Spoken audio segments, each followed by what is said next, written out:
welcome. We are once again live down here in the Bear Cave Studios for another episode of On That Bill Shit.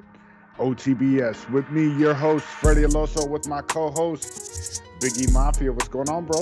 Hey, yo, listen, man. We fresh off the boat. You know what I'm saying? We fresh off the boat from vacation. Hey, yo, listen, man. We gotta do these intros. We gotta let y'all know who these two good brothers are that y'all see on the screen. First, we got our brother Craig back in the camp. You know what I'm saying? Blessing us with his presence again. And I gotta give my brother his flowers, man. First of all, that is not Suge Knight sitting there from his jail cell.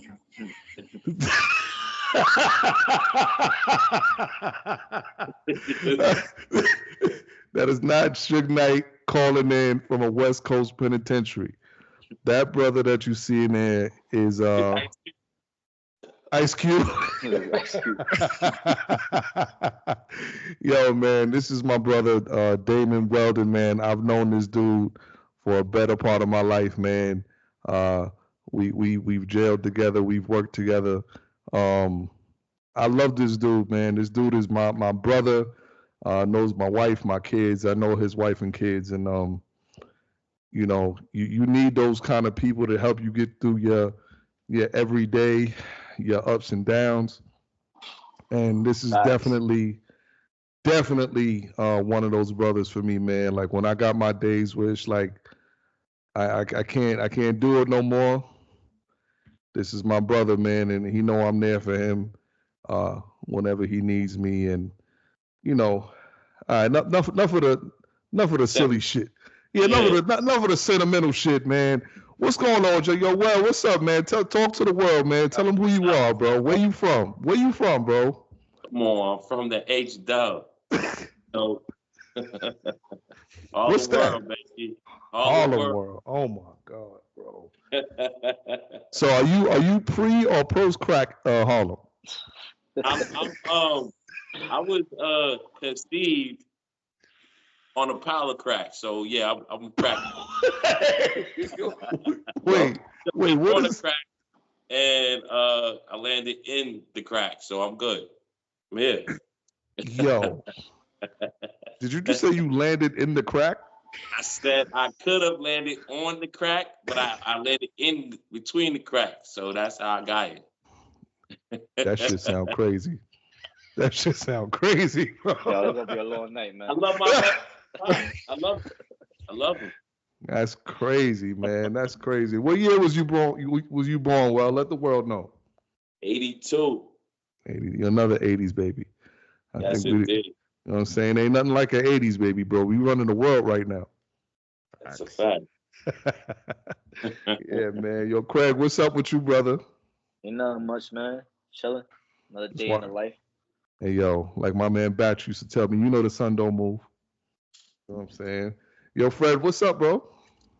Bro, we fresh off vacation. Yeah. That shit was money. Bro, Line of vacation. I don't know if I offended you, but if I did, my bad, bro. Yo, first of We were all, talking about this the other day, man. yo, first of all, yo, let me tell you something, man. Yo, first of all, me and the wife, Fred and Miss Laosa, yo, we was out in Puerto Rico over the weekend, had a beautiful time out there, man. It was my first time visiting, and yo, they did their thing. They took care of a brother. They made sure I was fed. They made sure I was you know, I came back safe because you know I didn't understand nothing nobody was saying to me. I knew how to order the food. That much I knew how to do. But as soon as Una medalla. yeah, una medalla. Let me get una medalla, dos empanadas. You know what I'm saying? Let me get all of that. That's all you need, man. You good to go. That's it. Yo, they didn't have the chopped cheese out there? Chopped cheese. What you talking? Empanadas. Yo, you said chopped cheese. Yo, come on, man. Harlem is not everywhere. I know you think Harlem is everywhere. Harlem is not everywhere. And Harlem did not invent the chopped cheese. I was just gonna say, where do you think the chopped cheese was invented? Because I say the Bronx. See, I would say Yeah. we're not gonna do that. We're not gonna start this. Yeah, there was no fucking bodegas out there Far Rockaway. What are you talking Yo. about? Niggas was on the beach, man. Hey, yo, listen, man. Listen, man. I was eating sea bass and chips. Yo, don't be throwing no dirt on Far Rock name. Anyway, like I was saying, man, yo, shout out to Puerto Rico. Shout out to y'all. Shout out to where we were staying at, man. We were staying at a beautiful location out in correct me if I'm saying this wrong, Fred. Ceiba. Yeah. Ceiba, Puerto Rico. And yo, if you go on to Airbnb, I'm letting y'all know right now, check out the property that's owned by my girl Yanira Cortillo. I hope I'm saying your name right. I'm sure I am. Yo, she was a phenomenal host. She the property was beautiful. Her communication was off the charts. Shout out to you again. She made made the trip a fantastic one. We'll throw the link up on the Facebook page. Absolutely, we will. Absolutely, we will. We could always throw it up in the YouTube comments as well. So, yo, the food, the beaches were phenomenal. They were dope, man. A lot of great sights out there. The water was immaculate, and the beach was, my wife had a great time. Your wife had a great time, and we're gonna move off this subject so we don't say nothing to. Continue to have a great time. Yeah, man, we're gonna continue to have a great time. It was a blast. I had a blast. You know what I'm saying? Just wanna, Bro, we got opening week in baseball. Yes. Started up. You sent me something the other day that blew my mind. I don't know. It's the kid from the Brewers. First kid born in 2024 or 2004. 2004 to play in the MLB. Wow. That shit blew my mind. I was like, I graduated that year. And this kid was born that year and now is playing in the MLB. That's wild, man. Yo, we getting old, bro. Yeah. Right. We getting old. That's actually a blessing, though, man. That's crazy. Say that, man, to say that you stood here growing, living life, man. For real. Yo, Craig, I say I'm getting older, man. I like to just say I'm aging through time, man. That's it. I hear that. Listen, whatever masks the fact that we getting old as shit, whatever words you want to use, bro. Yo, whatever justice over here. Whatever words you want to use. Yo, Craig, what year you graduated high school? 2005. No, you didn't. Hold on. Hold on. So you mean to tell me we graduated high school the same year? Yeah. Yo, that's crazy, bro. And I'm only saying that because you got mad gray hairs, and I don't got not one fucking gray hair, bro. I heard you can't even grow hair, bro. I heard that was the situation. I don't know where he heard that from, bro. Yo, time out, bro. Time out. That sound wild. First of all, it's not my fault that I can't grow hair. Bro, you would argue that most people would be happy with that, bro. Yeah, I do. I shave as much as everybody else's. You related to Jada Pinkett out here? You said am I related to who? Fucking baby face.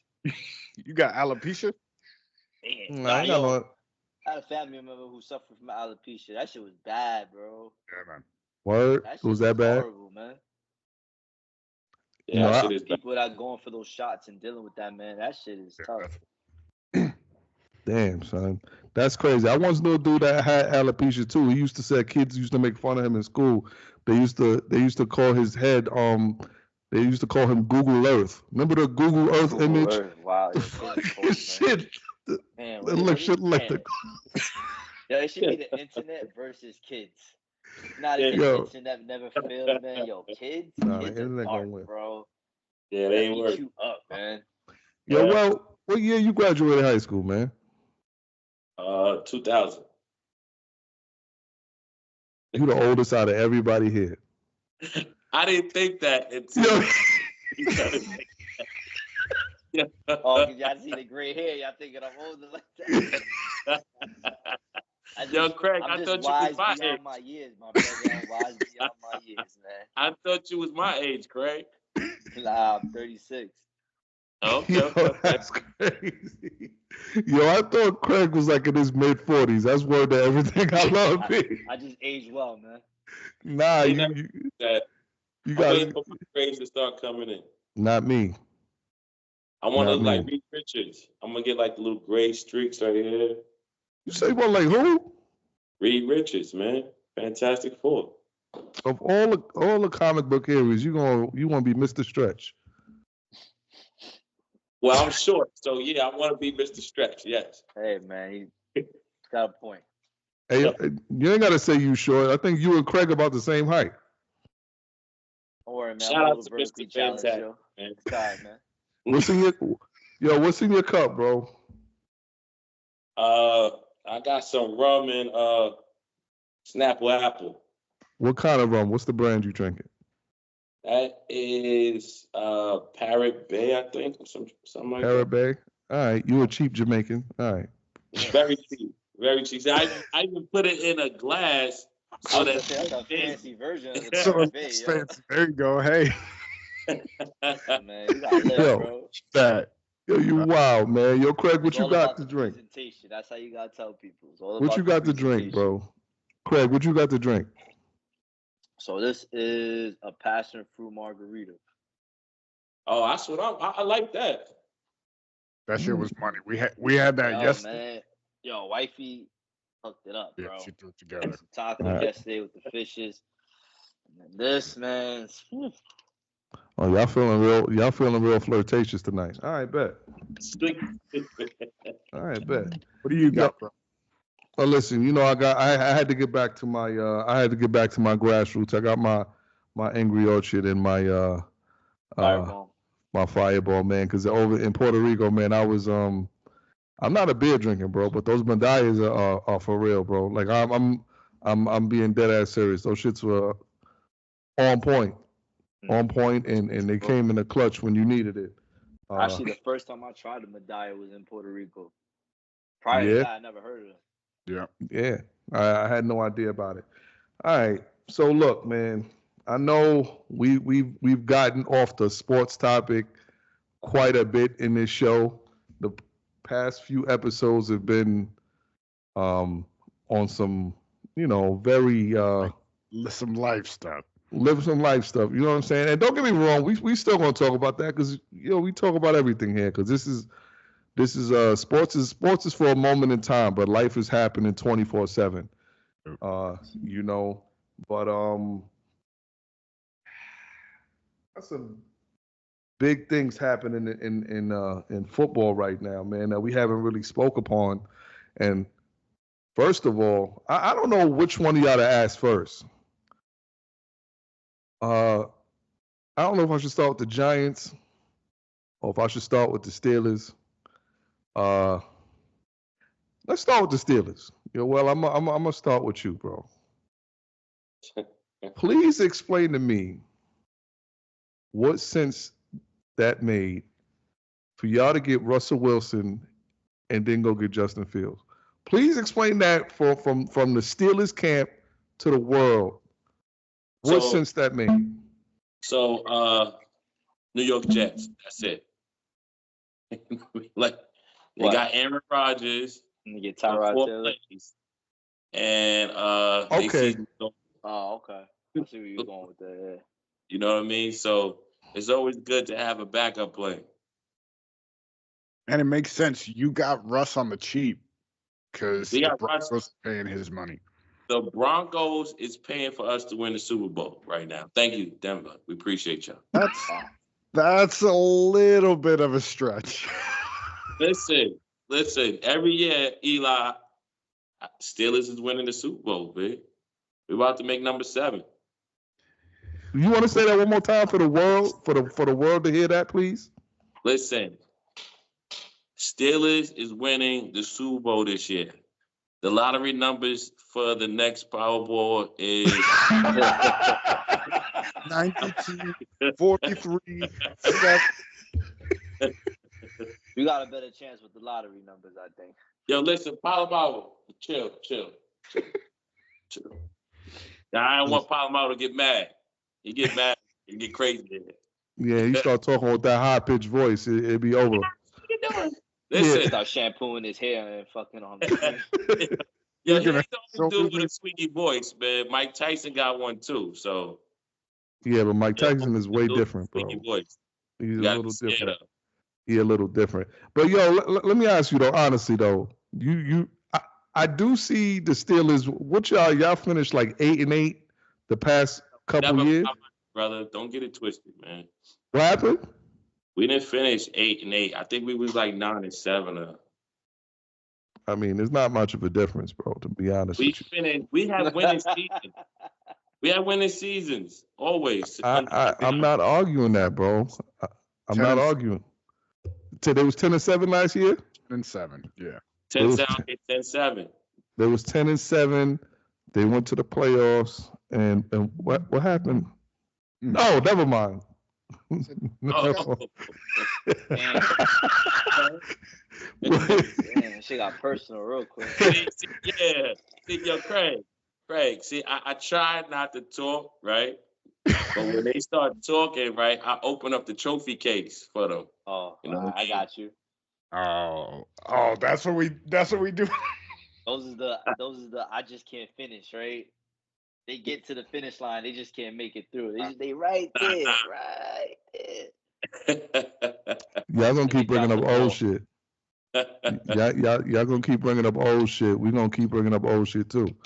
All right. About being right there, Saquon, bro. The Giants were right there, and then I don't know what the Giants is doing, man. I don't know. Like, we need at least 5 playmakers, man, to do something. I mean, last year they spent all that money trying to get a line and still didn't have any blocking going on for Daniel Jones. He's hurt. Then you got the Tommy DeVito, Tyrod Taylor situation going on. Tyrod Taylor gets injured. DeVito's out. You know, everybody likes the story from the underdog from home and stuff like that. It would have been dope if homie would have, like, I don't know, did something. I mean, he won a game or two, which was pretty cool, but I guess, you know, the hype got fizzled out. And back to reality. I don't know, bro. I think y'all in rebuild mode right now. Oh, for a while. Absolutely, for a while, man. I think we haven't had a winning season since when? Since Elon. 3 years ago? Was it 3 or 4 years ago? But you know, we went to the playoffs not this season, the season before last, right? And we lost to the Eagles. The Vikings. Was it the Vikings? Eagles. We beat the Vikings in that playoff game. If it was a playoff game of one of the last season games, regular season games, but we lost to the Eagles. Like, we got washed. I think we had 1 touchdown, couple first downs, and that was it. It happens. The Giants to me is like a sleeper cell, man. Like, don't sleep on them. They have the pieces. What? It's just I don't know if it's right management. Nah, but like, honestly, they need a couple more playmakers. I think we get that receiver. Mm-hmm. What's his name? I can't even think of his name right now. Because he ain't shit. Go ahead. Darren Waller's talking about retiring, so I don't even know if you guys gonna have him for too long. Like I said, man, they need to make a couple plays, man. Hey, get a couple playmakers. Who knows? Listen, man, I think it's gonna be a long ways off. I think none of our teams right now is I mean, you guys are in the best position to do something. Yeah, that's only because our quarterback and our seasons and our games just hangs too much entirely on how he plays and the mindset that he has, especially in the second half. If you ask me if we made enough moves to go into the next, if the season started right now, I'd be concerned. Because I don't think we got no secondary. We have no safety. Only one here that's not concerned. Like, I'm not concerned. You're not concerned about the Bills? I'm talking about the Steelers, man. Yeah, Bills. Josh always makes bad decisions at the end of the game. No, he doesn't. Yes, he does. Yes, he doesn't. Y'all last playoff games have been off of Josh Allen making terrible decisions, man. That's the fact. No, they haven't, bro. What are you talking about? The last playoff game that we had, Diggs dropped a deep pass, and it was just that one bad throw into the end zone. Everybody say he should have checked down with who was it, Diggs, with that undercut route. All right, but who's the common denominator in both of those plays? That's a dumb question, bro. I get that, but it also doesn't help when your defense makes the other team punt once in the whole game. Like, if the defense can't hold it, you can't expect Josh to make perfect plays all the way through. True. I think whoever plays Kansas City, you got to be almost perfect. You got to be perfect with a backup plan to top your perfect. Yep. I mean, they the Patriots right now, you know? Yep. Yeah. And you have to keep pressure on this dude, Patrick Mahomes. You have to make him uncomfortable. You know what you have to do? You have to have pressure on him early and make his supporting pieces frustrated. Because if his supporting pieces get frustrated, they ain't worth shit. And even if he is throwing them the ball, it's not going to be, it ain't going to be worth nothing. Because when we beat them last year in that game where we pretty much won because of the Kelsey. Yeah, like that toss back play that Kelsey had, that shit would have won in the game. Had that dude not been lined up off sides, they would have won. Yeah, and they just keep winning like that, and it's like, yo, they're the super rabbit team. Out the hat, man. They just them dudes. I know he gets so frustrated, Mahomes, with Crosby, and now you add Wilkins to that mix. Yo, he is gonna hate his life those 2 games all year. Because you remember how Josh hated that shit. Yeah. You got Crosby and Wilkins who love hitting you after the whistle, doing that extra shit. What was it? I mean, that's what it really comes stick his down fingers to, up Josh's ass at one point. Like, pause on that gay stuff, but that was that was crazy. That changed the title of the fucking podcast. What? Hey, yo, listen, man. Yo, that dude Max Crosby is a problem, and he's gonna be a problem for a long time. I could see him playing. I could see him like it's 2 teams that I could have saw him playing for. It's the Raiders and the Steelers, because he looked like a type of dude that would be suited up for the Steelers, because the Steelers got a history of having those dirty ex-inmate looking like that dude. You know what I'm saying? Them dudes that look like they just got a a cell top and all of that. But anyway, so not in that Steelers locker room. No, listen. Yeah, for real. Oh, you drop that pass, you're gonna have to get that ass. What? Yo, I just see Antonio Brown doing a Netflix special as to why he went crazy. It makes sense now, right? Yeah. Yo. on that note, right? Because I know none of us is really following basketball. I don't think nobody gives too much a damn about what the fuck is going on in basketball. Yankees already doing their thing. They started 3-0. Fucking go Yankees, man. They beat the Astros. Fuck them dudes. I hate the Astros. The Astros to me is like the baseball Chiefs.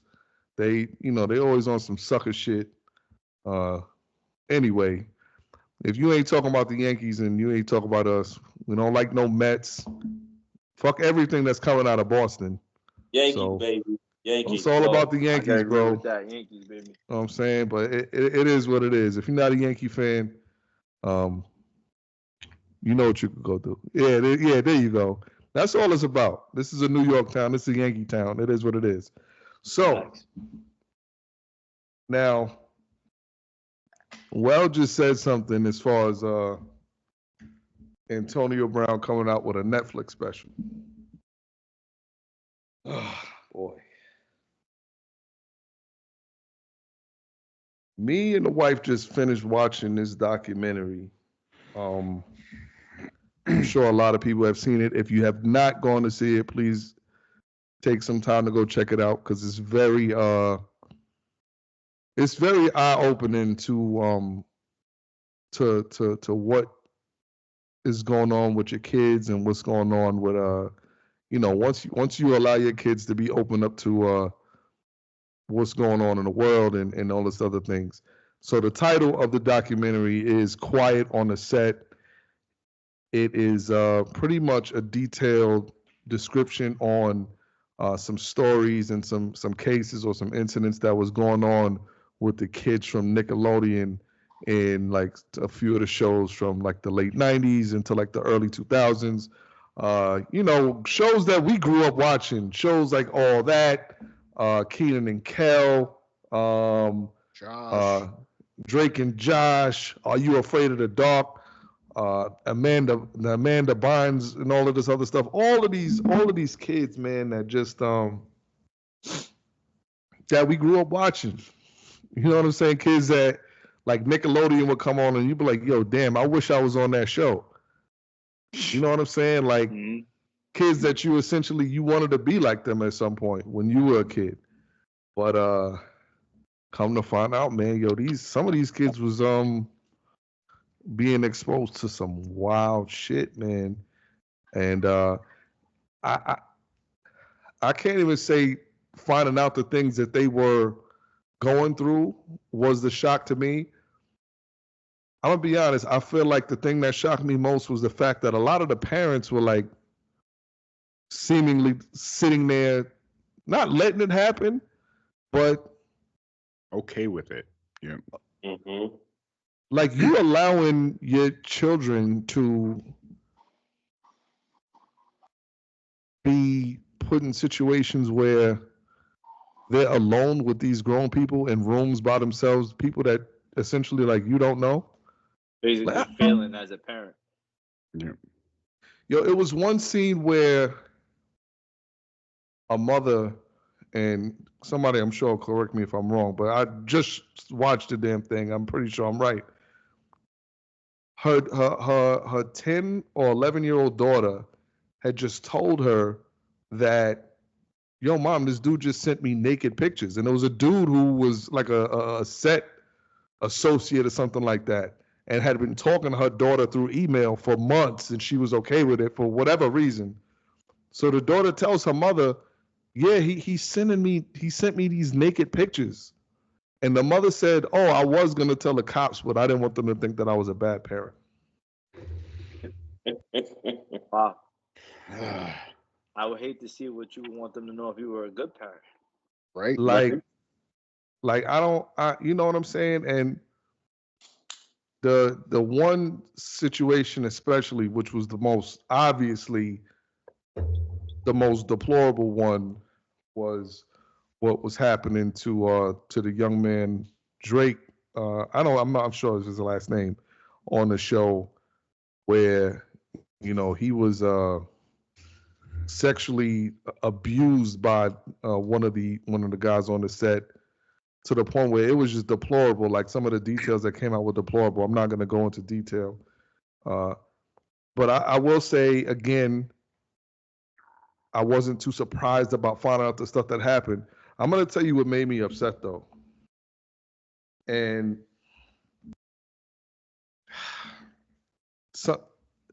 sometimes it's just things that's like, I feel like the wrong people are getting the bad I don't know the words that I'm looking for, but I'm gonna let you know what's up. His father was his manager at the time. Yep. And the guy who ultimately ended up doing these foul things to him, right? His father, Drake's father, knew something was up with this dude. He knew something was up with this guy. He just had the feeling that, like, yo, this dude is a creep, man. Like, there's something up with him. Like, I just know, like, his energy is off. And he would tell people at the production set, like, yo, I don't want this dude around my son. I don't want him around. He's making me very uncomfortable. He's fucking alone with my child. He's touching him. I'm not feeling this. Of course, the production company and all of them's like, oh no, you're just like, you're overreacting pretty much. Long story short, this fucking guy, the predator, that's how I'm gonna label him. I wouldn't even call him a guy. He's a predator. The predator, right? Eventually wound up messing up the relationship between him and his son, and the predator starts to get in contact with the mom and gets the mom involved in trying to kind of like separate the dad from his son. To flip it, yeah. To trying to, like, flip the situation. The mother gets involved and she's all like, listen, you're not going to be Drake's manager anymore because you're messing his career up and all this other stuff. So the father goes, listen, whatever Drake wants is what I'll do. You take care of him. I'm going to transfer everything over. My hands is free. I'm letting you take over from here. But just do me one favor. Keep him away from this dude. Do not allow this dude to be around our son. Don't leave him with him. Don't do none of this stuff. Cool, right? The very next scene, bro, you find out that the mother is letting this dude keep the boy at his house with no supervision. Of course, the kid gets, messed up and all of this other shit. But here's my question, though. Where's the outrage for this fucking mother that allowed this shit to happen? Was there any outrage in the episode? No. None. She got like Were the parents together or were they separated? They were separated. The parents were divorced. Mm-hmm. That's what caused the whole issue. The parents were divorced. And I don't know. I haven't seen anything online. I could be wrong, but it's like, yo, she's getting essentially a free pass. Now, don't get me wrong. I'm pretty sure she's suffering in her own right. But at the same time, it's like what the fuck is happening, man? Like I don't think there's nothing that she could suffer from that could be as detrimental as her son went through, man. Like, she could feel sorry for whatever she did, but she dropped the ball, man. Big time. Because at the end of the day, these kids, they're not asked to be here, right? So we actually choose to have them. We choose to bring this person that has a DNA of ourselves. We're raising them to be the best human that we think is civilized in this world. And you drop the ball like that. Listen, it kind of goes back to something that I mentioned a few weeks ago. Like, I'm very big on not allowing children to be too comfortable with me, first of all. Like, and I said it before, I don't have any friends that are children. Facts. But you see it becoming a huge custom nowadays where parents allowing their children to call adults by their first name, to, just randomly spend the night at people's house. Like, yo, me and Well have had this conversation before. Like, all of that, you spending the night at somebody's house and I don't know your parents or none of that shit, that's not happening. It's not happening. And not for nothing, all of us, we live in some pretty nice areas. Mm-hmm. It's not like we living out in, you know what I'm saying? We're not living where we from, but I don't know, man. All of that shit, you letting your kids get too comfortable and they having a sleepover at such and such's house. Well, you're not gonna be there. You're not doing it. Yeah. Like yo, well, are you ever comfortable at any point letting your kids stay at somebody else? No. I'm not comfortable with that. It's different from when we was kids. And my wife, she's even more worse than me. I'm not comfortable with little girls sitting on grown men's laps. Mm-hmm. Absolutely. You know, I don't have nothing against if that's what you do, that's what you do. We have an involuntary muscle, and you know, I don't want no little girl sitting on my lap. And it's no disrespect. You know, I'm like that.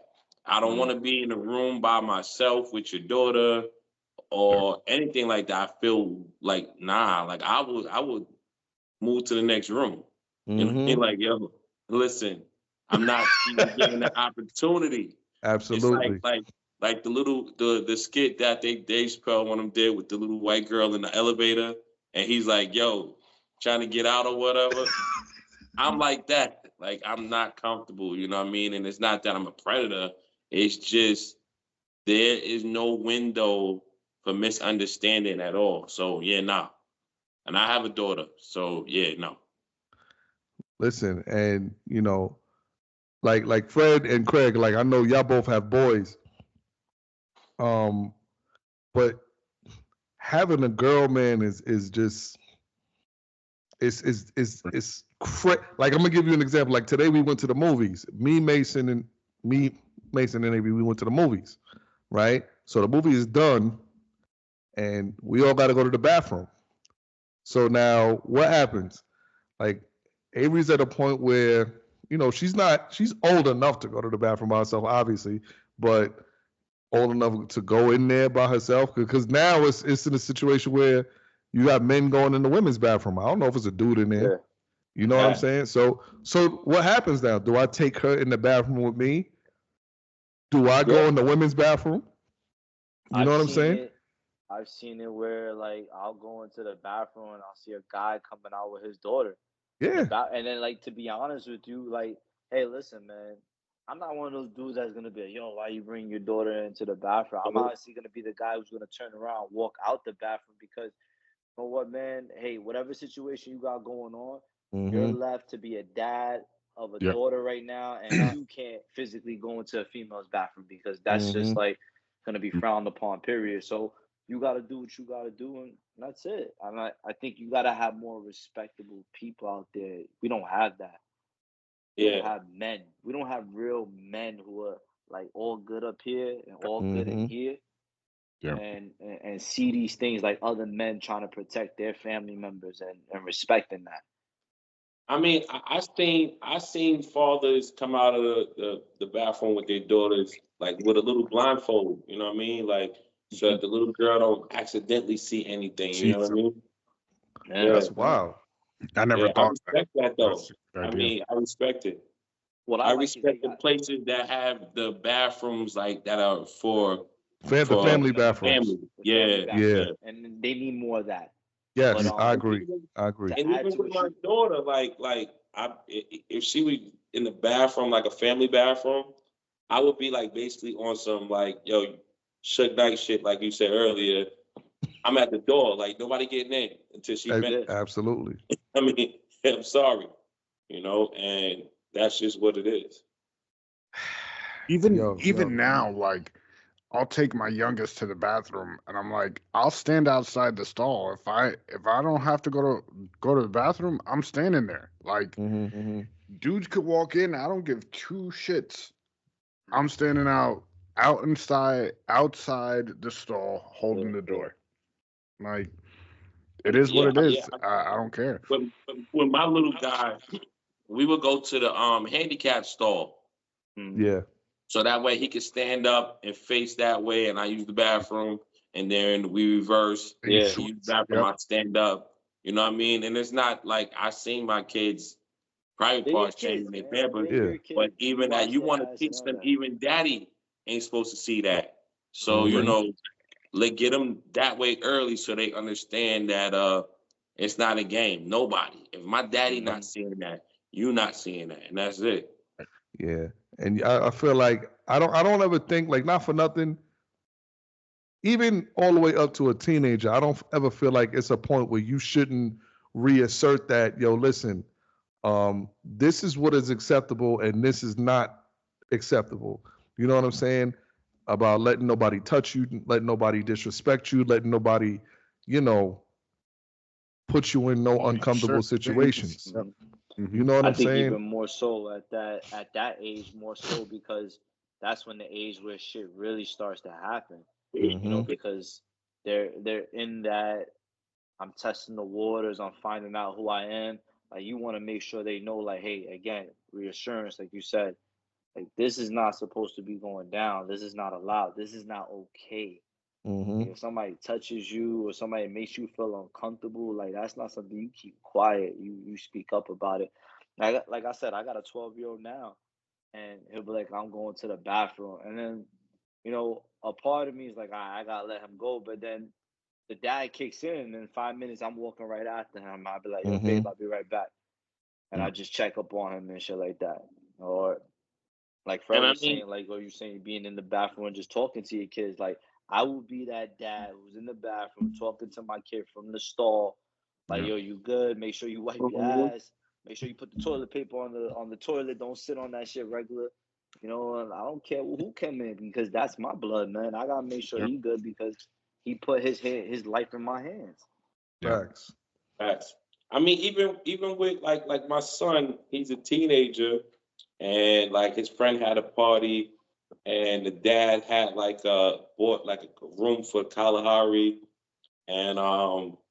You know what I mean? And I was one of the only dads besides the father who was having the thing, and my son wanted to spend the night, and I was like, yeah, that's cool. I told the pops, like, yo, listen, man, I'm here, blah, blah, blah. He was like, yo, I understand. He respected that, you know what I mean? And I paid for my ticket.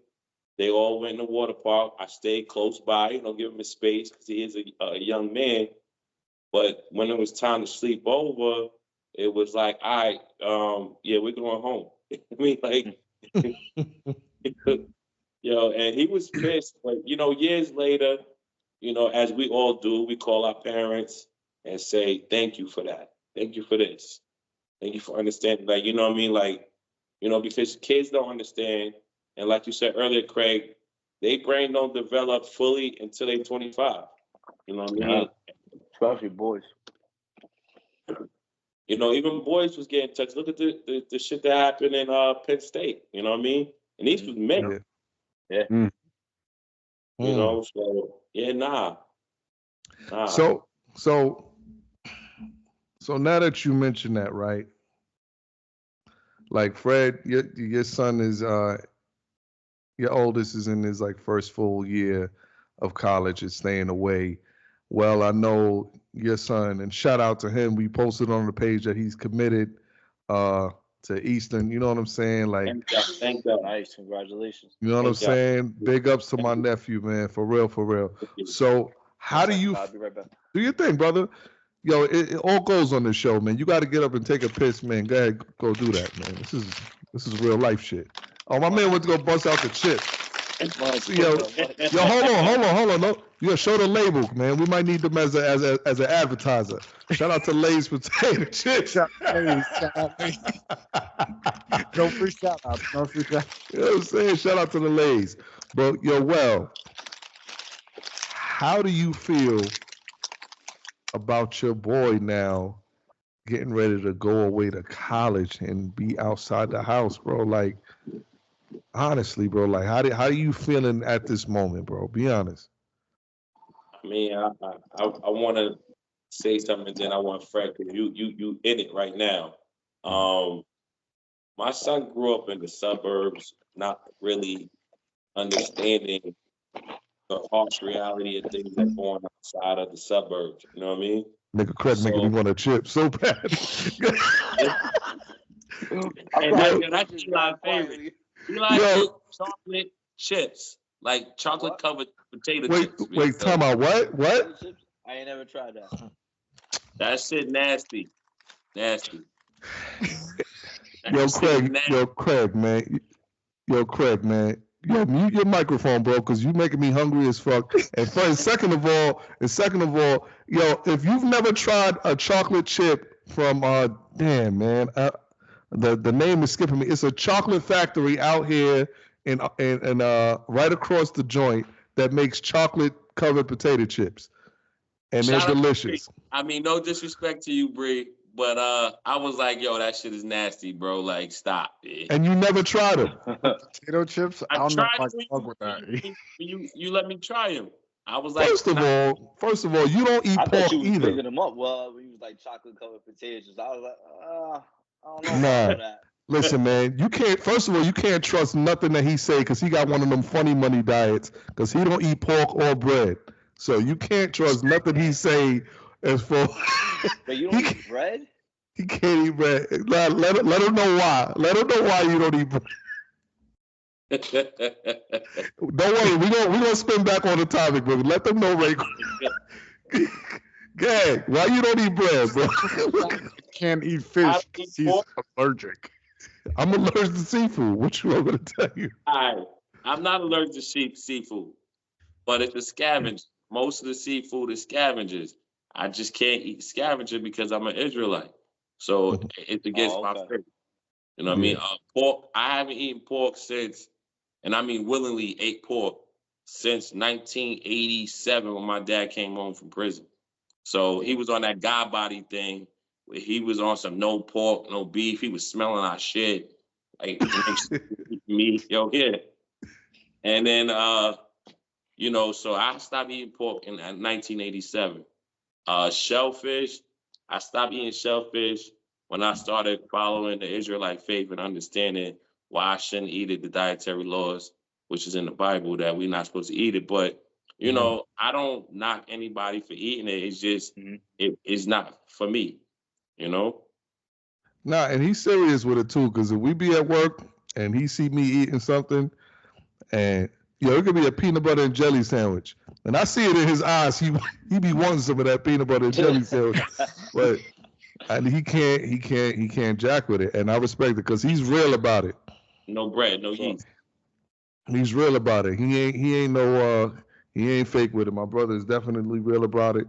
And very knowledgeable. My brother reads the Bible weekly.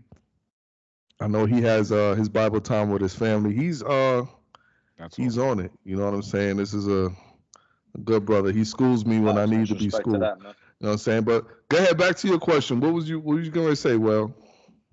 What? What you saying? Nah, you was talking about Fred with the college tip. Yeah, so Fred, man, I wanted to pick your brain because you got a son that's in it. When we went for the college camp tour, I was asking the students that play on the team, like, yo, when y'all do this, when y'all partying, what, what I mean? Because I know that when you first start going to college, I didn't go directly to college like my son is doing, but you're easily influenced, you know what I mean? And like Craig was saying earlier, with his son, teaching his son to be a leader, that's the best thing you could do early, you know what I mean? You be the leader, you set the tone, how does that feel, Fred? Like, having your kid away? Because I've never, I've never been on a vacation, a trip really like that. Only the Buffalo trip, away from my kids. Like I've never did a me and wife trip away because we really like on it like that with our kids. And I mean, it's a good and a bad thing, But how does it feel, Fred, having your son away? You know what I mean? And, I do my morning ritual before I leave. I kiss the kids, bye later. Not bye. We don't say bye in my household, but later, and now I know a couple months from now, that morning ritual is going to change because the eldest is going to be gone. Yeah, man. It's a whole different beast. Like, my oldest just left. So me and wifey just had our first vacation with E and Bree to PR. That was our first vacation alone. Like, we had never been anywhere without the kids. Like we got married. My oldest was already born, so it's like we never had like any time alone or a vacation alone without him being there. And then once he went away to college, like we always told him, especially during the recruiting process, like, hey, this is a business. Like they're gonna tell you what you want to hear and all that stuff. And once you get there, it's a different story. And he didn't realize it till halfway through his first season. And he was like, Dad, like this is they go from being the man where they're at to being just a guy on the team. Which is it's a different pill to swallow. You know, like you're used to getting all the reps at practice. You're used to going through, you know, first team all by yourself. And now you're sitting behind a guy you know you're better than, but you got to sit there because this team has a certain way they do things and a certain way they go through the process of, you know, elder statesmen go first, even if they're not better than, you know, like I remember the guy that was in front of him at the college that he's at now. They played against each other in high school. And my oldest against them threw 4 TDs, picked him off twice. He was playing both ways, picked him off twice on defense, like, and he's got to sit behind dude because he got there a year before. So it's a whole different process, and he understands it now that it's a business. And then, you know, the whole dad thing, like I still text my boy every morning, "What's up, bud? How's it going?" Like, even though I know I'm not gonna get a text till maybe 1 o'clock in the afternoon because I know he's either in class or he's pledging his fraternity right now, like whatever the case is. But I know I'll always get that text. "What's up, Dad? How's it going? Good morning. How you been?" You know, that's my dude. And I've always told him from Jump Street, like, no matter what, I got you from day one. So now with that said, I got a question for you, man. And I never asked you this question before. And I know that this is something that me and you could talk about like on a day-to-day. Where is your confidence level as far as you've done all that you can for the first, 17, 18 years of his life, that now he has to put it into action and go off and be on his own? Right? Like Fred, I know that that's something that you and Marty had to deal with. Like, all right, now we gotta let you fly here. Yeah. You know what I'm saying? Where are you and the wife at right now as far as that? Like, are you good? Because listen, at the end of the day, I know my nephew. I know he got a good head on his shoulder, and I know that he's susceptible to the same mistakes that we were at his age. He's not a knucklehead. He's not, he's making the same decisions that we was making. But where are you at as far as your boy going out and being into the world without you? I mean, I understand the process, like the joke, the circle of life, you know what I mean? With Lion King. It's funny that resonates to me now. It's a process, man. We were kids. My mom left me an apartment in Harlem when I was 18. And I couldn't pay my rent. I was making enough money to pay the rent. It was just I was spending my money frivolously on things that wasn't mature, And then you got some kids that naturally just grasp to it quicker, But to get back to your question, I am more ready for him to go than I was, as we first started talking about the process. The only thing that I fear most is working where we work, and knowing that some things are beyond your control, So you got to just put it in the Lord's hands and pray every day, hard, pause, that your son that God's gonna protect him no matter what, and hopefully he makes the right decisions that you didn't make because you didn't have the influence that he had, the male figure in your home. So I'm more comfortable than my wife is. My wife, more or less, she's there 24/7 with him, so she know him better than me. So she's more, stay close by schools, and I'm more or less wanting him to experience what I never got, and it comes off sometimes as living, how you say, vicariously through your children. Yeah, but it's really more or less you as the male understanding that this is a process, this is a process. So I'm more or less a little bit ready than I was a month or two ago with him going away, Because he is without the shadow of a doubt. I can't even say he's becoming his own man, because right now he is already his own man. He's already making a ton of decisions without y'all. You know what I'm saying? Whether it be via the phone, whether I'll be with his friends or whatever. But that just has to be. I can't even fathom mentally what you're going through, man, or like what Fred be going through, or because like my kids just went away, but they was with their grandparents. They was away for about a week. You know what I'm saying? They went down to Florida, and even I kid you not, me seeing them after a week, I felt like they came back completely different people. You know what I'm saying? It gets better, but it doesn't. Now they got to get reacclimated to your program because grandparents are different. Oh yeah. Yo, who you telling? Definitely different. My mom, the shit that she do for let my little brother get away with. I be looking at my brother. My brother is a year older than my son. My mom had me when she was 16, so we close in age. So my little brother's a year older than my son, and I'm like, yo, Ma, what? Like, we get to do that? Computer. I didn't get a computer to Christmas of 1999, which was my senior year. We didn't have that.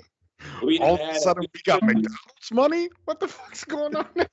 We were still using typewriters. This nigga the other day, I went to my mom's house because I wasn't feeling well. And she like, yeah, he got a $3,000 laptop. And I was like, what? Damn. Wow. What? $3,000 I laptop. was like, yeah, I was kind of angry. I wanted to break the laptop just to be. Just because. Just because I was jealous. Nah, but I realized that the time is different. The times is different. And Fred, what I will say too, I do with the kids most of the time. I FaceTime them. That is a big help. I used to curse technology. I didn't understand it until recent years because where I work now, I get to use a computer all the time. I learned FaceTime and like, yo, shit, that shit really helps. Your anxiety, as a parent. I never understood when I was out there getting shot at as a teenager or running the streets or whatever, that my mom was at home with the prayer beads if she did have them, or, just worried until you have a kid. Yeah. You don't know what fear is until you have a child. That shit your parents been telling you about this and that, and then when you have your own child, it's just like, oh shit. You see it. This is how she felt.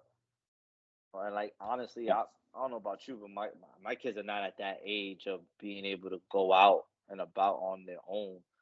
But at 13, 12 years old, when you living in the Bronx in the city, like you could run the streets. Like they don't have that out here, so it's a whole lot different from when you think about your parent was thinking of you running the streets in the city, taking the train. Just you could go in an hour, you be in another city. Less than an hour, you be in another town. You know what I mean? And see, his school next to Philly.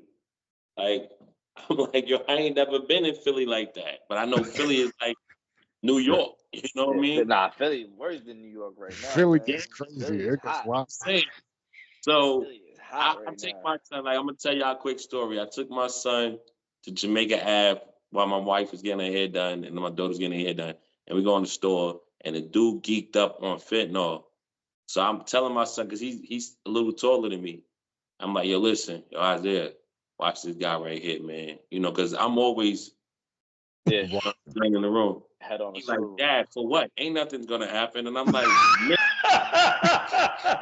and he's saying it like out loud. And I'm like, oh man, what the fuck Chill. you talking about? He like, Dad, you just worry too much. I'm like, nigga, I'm worried. Now I was like, you know what? Just let's get our shit, go to the car. Be like, just stay in the car, lock the door. Right. Lock all the doors. You know what I mean? Like, but I will say that first day, that drop off, it's different, man. Like, I was prepared for it. I was like, I'm good with it. Like, I ain't stressing it. Bro, packing that shit up in the van to take it up, I was a mess, man. And then once we dropped him off and we got back home and I walked in his room and his stuff was gone, yo, that messed me up. Was like, you good? Yeah. Yo, I'm literally standing in the room, just like Will Smith at the end of Fresh Prince. yeah. Like standing there, like tears coming down my eyes, and I'm like, yo, like that was my ride or die. Like that was my ace. And it was just like without him there, it's different, man. It hit way close to home. Like it was, yeah. Nah, don't worry. Well, that's gonna be you. Yeah. That's gonna be you. Yeah, I got two other kids. I got an heir and a spare. But Air in the spare. I heard it like that before. So with my little guy, he's 13. He gonna have to pick up the slack where his brother left off, but it's still, that's your firstborn. I mean, even when I'm disciplining him or I'm mad, I'm pissed at him, I look at him and all I see is that 2-year-old kid wearing my sneakers with my fitted hat on. You still see, damn, he's still that little boy, and it makes it difficult, without getting sentimental, because I was raised that men don't cry. I didn't start tearing up until he turned 16, and I'm driving hour and a half to work, and I'm like crying, like, what the fuck is wrong with me, man? Like, and I'm realizing that the hand is slowly slipping away. The hand is slowly slipping away. Right now, he's at the fingertips. You know what I mean? And soon as there's gonna be no hand there. It hits different, man. I could imagine. I think the dope part about it is if you're very lucky, and it's more than lucky, because you count on the way you raise your child and you know who he's turning out to be, is that hand that slipped away that you used to hold now becomes a hand that you shake to be proud of, to see the man that's looking at you and you staring right back at. Because you know what, I was talking to an older gentleman. I work in the medical field, man, and this guy, he's got his shit together and stuff. Nice dude, man. And we were talking for a little bit. He asked me if I had kids. He was like, keep doing what you're doing and don't think they're not listening. Because to tell you, from a man who learned from a father who was strict, if it wasn't for the stuff he was telling me, man, like, I wouldn't be where I'm at now. And as much as he thought it wasn't going in my head, and sometimes it wasn't, but the fact that he was consistent and on top of me and always being there for me, it just started to click. It's nice to hear that from an older man saying that about his father. Yeah. So whatever we doing as men, yo, we just keep it up. Keep your kids on the straight and narrow, man. And you know what though, Craig, to piggyback on that, and Fred too, and Eli, like, platforms like this is good for mental health for us men. You know what I mean? Absolutely. That are, you know, because you always thinking, damn, you know that everybody got kids in the world, they going through, but to hear it from somebody else that's in your circle or whatever, it makes it better. You know what I mean? Like you like, yo, all right, even the shit you did with at home with your lady or whatever have you, platforms like this is meant to help with your psyche. You know what I mean? Like your mental. You know what I mean? So when you hear, I thank you guys too, because you hearing it from somebody else, like, yo, listen, I'm going through this too. You know, my son was this age, and I'm like, damn, yeah, my son did that shit when he was his age too. So you're like, all right, cool. All right, it's not just me. You can relate. Yeah. Yeah, that's a fact. And you know, like yo, me and Well, we talk about this almost all the time. Like I'll come to work and I'll vent to him, you know, because realistically, man, and I know y'all out there who's listening, if you don't have somebody that you're able to vent to about the shit that you're going through, I feel sorry for you. I really do. And I say that to say, yo, having people that you could talk to is a tremendous blessing from Almighty God. You know what I'm saying? And I know a lot of people say, well, yeah, well, you got a significant other that you should be able to do that to. Yo, believe it or not, man, sometimes your wife or your husband, they're not gonna understand what you're going through. Right. Like real talk. Like sometimes they're not gonna get it. You know what I'm saying? And sometimes shit, what if what you're going through is them? You know what I'm saying? And me and the wife, we joke about it all the time. Like, you know, everybody had little disagreements and whatnot. Y'all And the Cosby. Stop it, Eli. Y'all the hey, Cosby. yo, this dude has been saying that me and Bree are the Cosbys for the past for the past 10 years. And I couldn't even.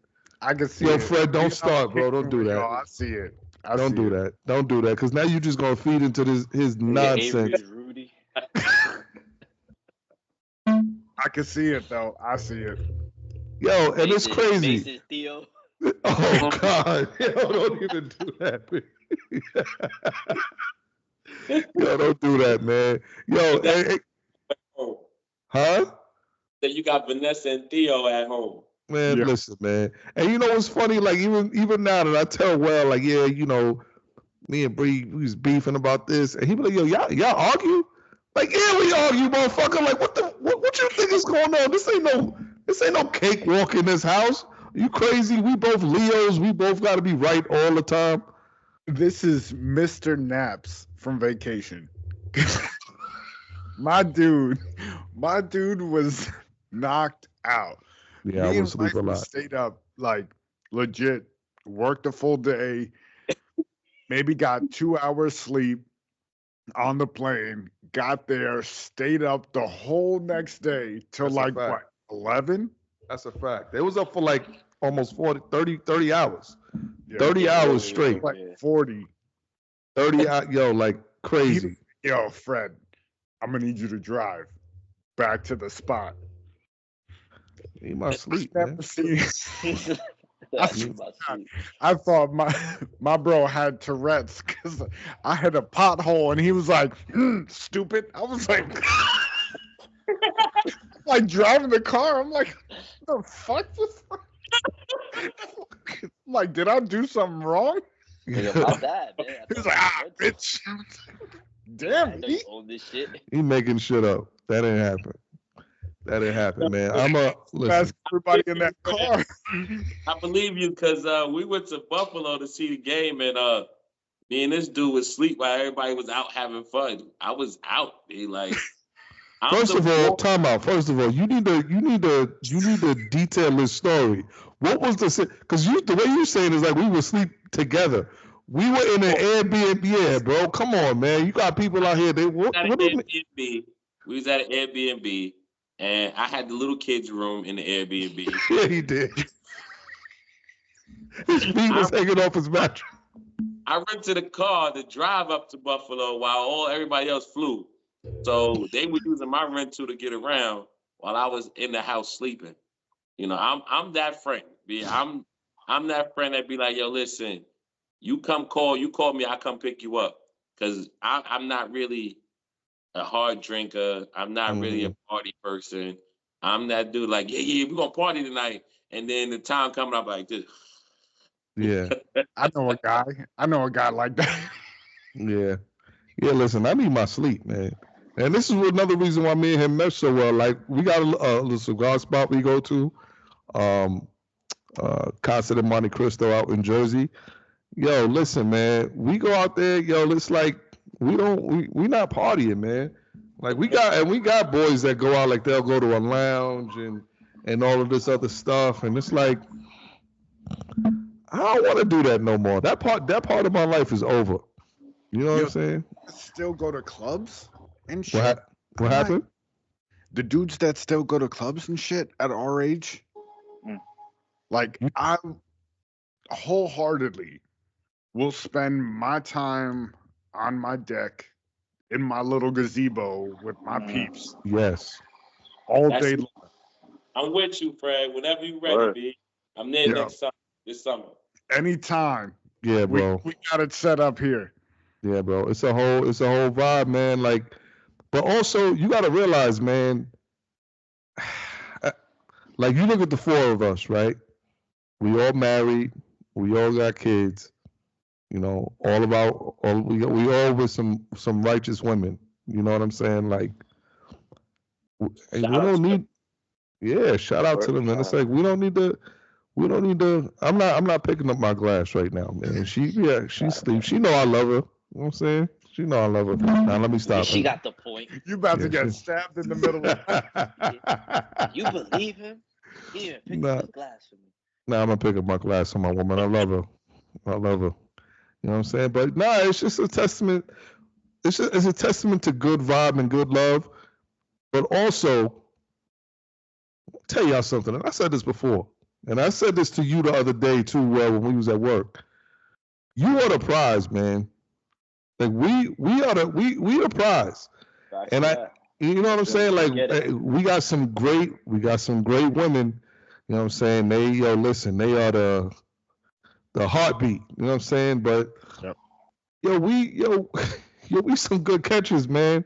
And dudes, don't if you're a man and you listening to this, don't be afraid to pat yourself on the back. I'm telling you.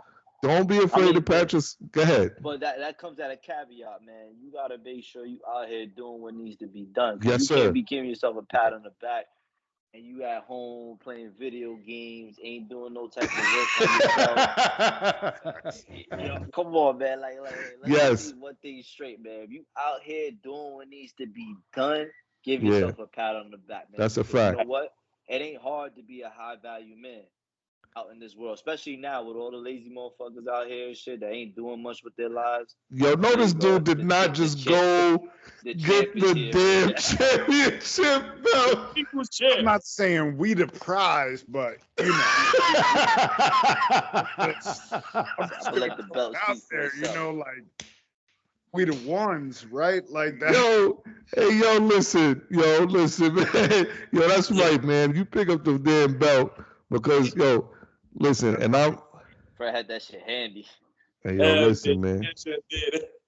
Hey, listen. I'm gonna go out. I'm gonna use this reference, and God forgive me. I'm gonna put myself on the shield right now, and this goes out to all y'all women out there that's married to a good brother or with a good man, especially our wives that's out there listening. Marty, Steph, listen, man. Yo, y'all got some good brothers sitting here, and we all love y'all, and we all doing a hell of a job, man. You know, we know we appreciate it, and we know we good brothers. You know what I'm saying? But hey, back to this fatherhood shit, man. It's so rough to try and raise your kids out here. Well, I know. You like you said, you mentioned it earlier. You was your mother was 16 years old when you was born. How do you feel like that dynamic between you and your mother when you were born and raising up with her and y'all being such a close age? How did you feel like that helped your upbringing or opened your eyes to things? it wasn't until I became a man myself, a parent myself, that I realized that, my daughter's 15. My mom just turned 16, and then 10 days later, I was born. Wow. So this was my little girl raising a child, you know what I mean? And my mom had 4 boys, plus my older brothers that, were my cousins, but my mom raised them too. So, it takes a strong individual. I'm not gonna even say mother or father, a strong individual to do what she did. So our relationship was more like she was strict like a motherfucker, but she was reading fucking Clive Barker books and Stephen King books to me when I was like 3 or 4 years old, you know, and taking us to the movies at 5 to go see Freddy Krueger, things of that, because she was a horror. So I look back and I'm like, damn, why my mom was weird, but she was a kid, you know what I mean? Mm-hmm. She was a kid raising a kid. So, you start to look at your kids differently, like, yo, okay, now we're not gonna do that. My mom wouldn't accept that. So you do the same thing with your kids, man. Like, and then the village, bro, the people you come across, like you said, Craig, earlier, you was talking to an older person, and you listening, you more receptacle to what they saying, because you like, yo, oh shit, okay, I could do this with my kid. I could freestyle it this way, And so with my mom being so young, I was a little bit like, when my daughter originally, like, I was on her ass.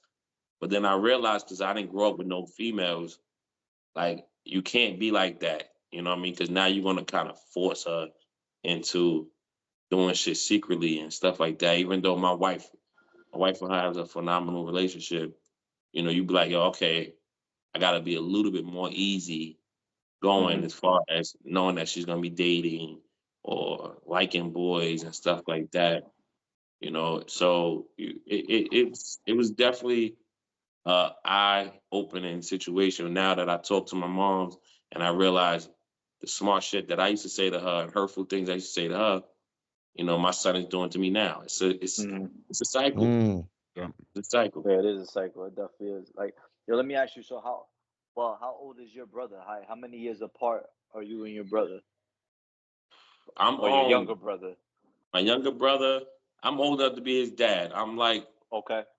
20. I see my brother's 19. I'm 41. So you do the math. 22. So I only say because you know what, I can respect it, because my brother and my mom, they're 16 years apart. So I know what you're talking about. And then this is coming from, so me and my brother, we're 17 years apart. He's 52. I'm 36. All right, so you 20. There you go. You 22 years apart from your brother. But like, speaking it from a 36-year-old versus a 19-year-old, I could tell you right now, there's things about me and my brother, we relate with my mother, but there's things I can't understand because him and my mom are so close in age. Like, that could be her little brother. You know what I mean? And then at the time frame where he got my mom, it's a different personality as opposed to when I got her when I was born at, and she was 33. So she was like in a different level of life. What I was able to learn in the childhood I got versus the childhood he got with her being at 16. So it's like that shit develops you as a person. When I see my brother now, the way he is with my mom, like, you would think like it's like almost a little brother, but the brother is like more demanding now, and then my mom talks to me more compassionate because your brother, but that's just the way it is, man. They were raised so close. They were growing up together, like you said. Well, so Nice. Parents are always gonna be different. Like, I see the way I am. Not that I raised the boys differently. I got a 12-year-old and an 8-year-old. He'll be 9 next week. But I was 23 versus 27, and even though that's only 4 years, but it's just like those 4 years and the experience of having a child has made me a different, and I hope to feel like better and more experienced parent for the second child.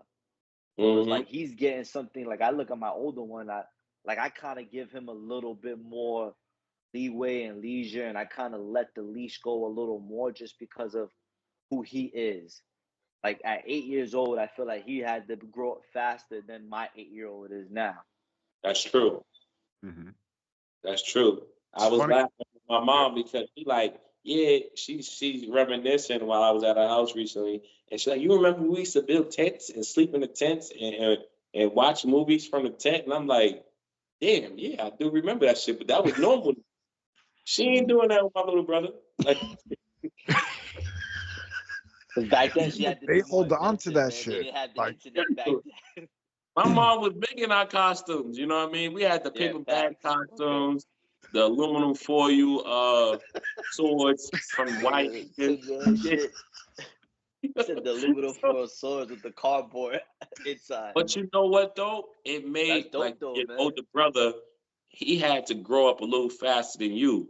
You know, for me, I was left with the responsibility because my mom worked a lot of feeding my brothers, making sure they went to bed on time, that they washed up. You know, and it's crazy because now as a parent, I'm not really like that, like as I was with my little brothers. You know, I'm more laid back, and my wife don't understand that. Now listening to y'all, I'm like, damn, I'm more laid back with my kids than I was with my siblings.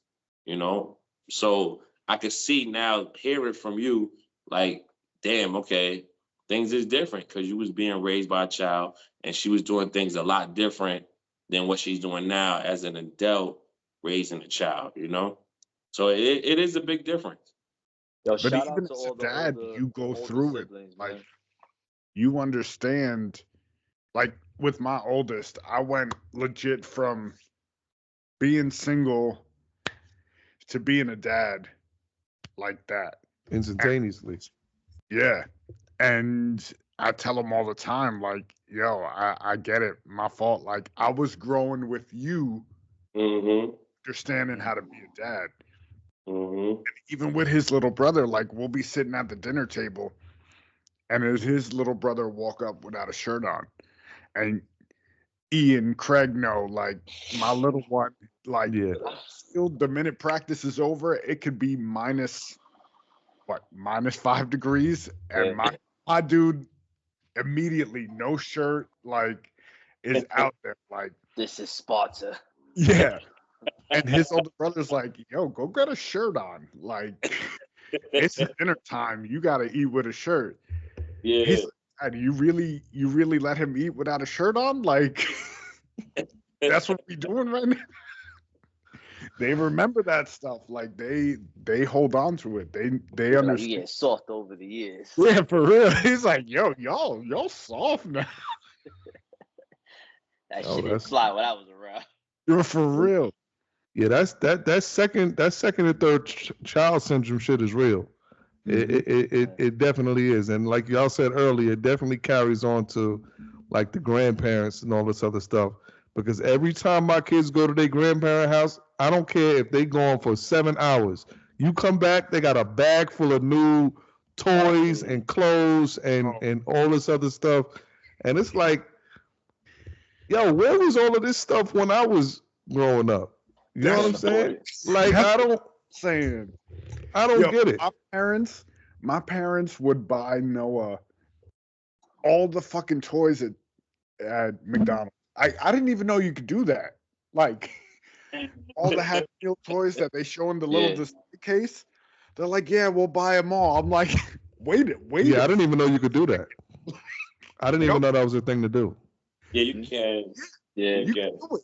And all of a sudden now it's cool. Now we can do it. I'm like, that's what we're doing now? Like, because when I was a kid, it was that we went to McDonald's. Lucky I took you. We could have had a burger from home. Our burger's bigger than a quarter pounder. You got a bun. Pulling out of it and shit. Yo, you had to use the regular sliced bread. And she like, oh, you wanted to be like a bun? She rip off the things on the side. Okay. My kids be like, my kids be like, yo, Dad, we eating a burger on bread? Like, where's the buns? Like, I'm like, yo, what?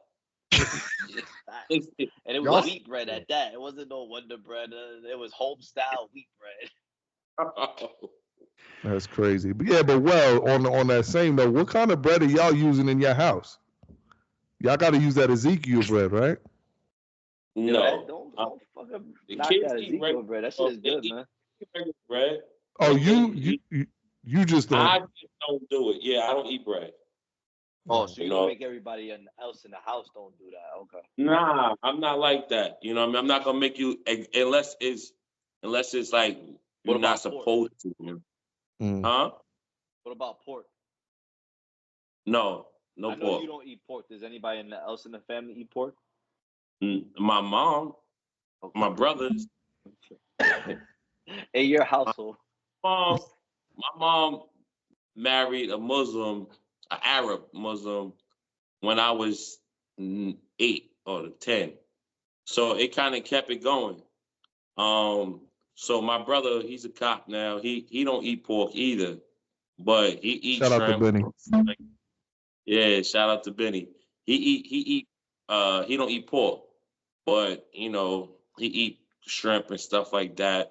One thing I can say with my step pops, he allowed us to celebrate Christmas and things like that. It's just in my household, my wife is an Israelite too. When I met her years before we even came into the picture together, so that dynamic kind of works itself out.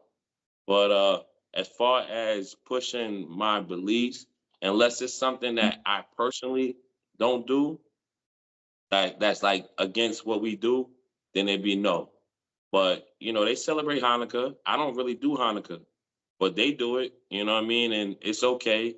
It's commercialized just as everything else, but it allows them to feel somewhat normal to everybody else who's celebrating during the holidays. So I don't take that from them. No, I don't. Even though they really don't be on it like that either. That's why, and I'm glad, I'm glad they know Uncle E is a jokester, because I done told them many a times that I saw they pops eating a BOT at work, and they their eyes probably be like, what? Yeah, what? Nah, they well, you weren't there for this. Me and Craig were. Did you hear what happened to E at MetLife Stadium? Yeah, he know. I'll be right back. When he busted his ass? I'm gonna tell you something. Yo, Fred, I'm gonna tell you a story. Eli, right? He has a videotape of his pops busting his ass, right? Shit was funny as fuck, right? But I believe in karma, and karma bit him on the ass because he busted his ass. And he hurt himself. Legal. If anybody's listening, he really did hurt himself, and MetLife's gonna have to pay eventually. But that's karma. You know what I mean? Like, bro, I wish they had a videotape. So Craig saw it happen. Craig was literally standing right behind him in line. Now, what, 3 weekends ago? We were at all of it. That's crazy. We were all chilling. We're all chilling. The kids are playing. We're all at the school over here locally. And my dude goes to get on the swings. Bro. I fell again. But when he got on the swings, Fred, this is when I started thinking, like, yo, he does this shit on purpose. That's what he's doing this shit for attention. With us. And I'm like, you gotta stop beating yourself up, E. My dude is making me feel bad for you right now, bro. First of all, I went to go sit on the swing, and I didn't grasp the damn chain like I thought I did, and I fell on the. But so it's crazy that he brought this shit up, because let me tell you what happened in Puerto Rico. Did Fred tell you what happened in Puerto Rico? Oh, Fred did tell me. Fell down the fucking stairs. Okay, and I don't mean like he tripped and stuff. No, he fell down the fucking staircase. Okay. And ask Craig, what did I send him? I said, hey, you and Marty are the only ones left. Godspeed. So let me comment on that, man. So like my anxiety's been on a whole nother level because that same day that he texted me that, that night he texted me, at the following day I had to work, right? Before I get to work, I'm at the crib, I'm getting ready to head out. Yo, I go down to grab something, like, I don't know, I think I was putting my shoes on, and I pull something on my back, and I'm like, I ain't paying no attention. I'm good. I get to work. I'm going up the stairs. You know how sometimes you put your foot on that edge of the stairs and you miss it? So like I didn't fall, but I kind of like a hair like touched the ground on one That's of the not good steps. enough. I caught myself. So it wasn't that drastic, right? That's not good enough. You got. I'm just like, damn, yo, is this what Fred was talking about? This is like fucking Final No. Destination, man. I'm like, y'all don't even That want shit to go ain't good outside enough. right now. That shit ain't good enough. That's not good enough. Well, our whole friend group has busted their ass except for Craig and my wife. And it's gonna happen. He started it. Craig's wife, when she came here, she fell. Bree fell. I ate shit in Puerto Rico. Like, I wasn't even drinking at that point. I was like, damn, man. It's gonna happen. It's gonna happen, and I'm gonna be there when it happens because I've been around in the vicinity or have known about immediately of every situation of somebody falling. And the fall at our age is either two things. It's either funny or it's not funny at all, meaning that you got to go to the emergency room. Because most of the time it's funny. You've had both, though, E. I've had both. I've had to go to the emergency room, and it's been funny. But on that note, fuck all three of y'all. But yo, nah, it is what it is, man. But so okay, another topic, right? How do y'all deal with phony people? And Will is laughing. I know why he's laughing because we ain't gonna talk about work. But how do you deal with these people? We deal with them up here. Yeah, we deal with them everywhere. How? And you know what this kind of stemmed from? We were talking about it earlier when we had brought up the documentary Quiet on the Set. There were a few situations where the people that were working in these production offices, there were things happening that weren't funny. Like it's shit that wasn't funny that was going on, but people were kind of like, look at that. Craig just left out on us. He'll be back. He'll be back. Steph cut him off. It's all good. He'll be back. But like, it was situations like shit was happening, and it's not funny, but people are kind of laughing to like get along. Now, I'm very opposed to those go along to get along kind of people. Like, if you tell a joke and it's not funny, I'm not gonna laugh. Straight up. But like, if you're one of those people, like, if you're, I don't know, like supervisor or something, like they tell a joke and you just laughing at it because it's a joke, you're phony. And I don't like, I don't know, man. That shit just irritates me, and it kind of gets under my skin. Like I told you this before. I honestly feel like when you laugh at shit that's not funny, it causes cancer. It's I don't know, man. I don't know. Am I bugging out? Do y'all feel like being phony is sometimes a necessary evil, and it's okay? All right. So for me, I'm sorry, Fred, if I cut you off. No, go ahead. For me, my wife tells me the same thing. She hates phony people, and like if she did something and like or was wearing some kind of makeup that looked crazy, I used to say, oh, you look nice. You used to say that? Yeah, I used to, because she told me, yo, listen, if you're going to be with me, be real, So now, sometimes being real can get you in the doghouse still, you know what I mean? So either way, you fuck. You fucked. You fucked. But when it comes Yo, my bad, man. The fuck happened to you, bro? Everything went black. Nah, the phone died. I don't know, man. I'm not gonna say I don't like phony people. No, I don't like phony people. I'm gonna just keep it like that. I don't like people who will tell you yeah and it's really no. Like it's you fucked up. You know what I mean? Mm-hmm. So dealing with phony people, you deal with them how you deal with them. You know, sometimes it be real harsh, and sometimes you gotta like, depending on if you care about that person's emotion, you be like, you try to like ease it in, like, yeah, that wasn't funny, man. Like, or you was corny for that. So, you know, I mean, depending on the relationship you have with the person. But yeah, I don't really like phony people because you can't trust them. I 100% agree with that fact. And I'm going to give y'all a quick example before y'all speak on it. Like, for example, at work, like, you know, I keep it real all the time. And yes, Well is one of those real people too. And he's a very extreme. You're extreme. Time out. Hold on. Don't start. Well is a very real person. Very authentic. Like how you see him now, this is him at work, right? Very authentic, brother. Very personable, very sociable. I'm very sociable too. I can talk to anybody.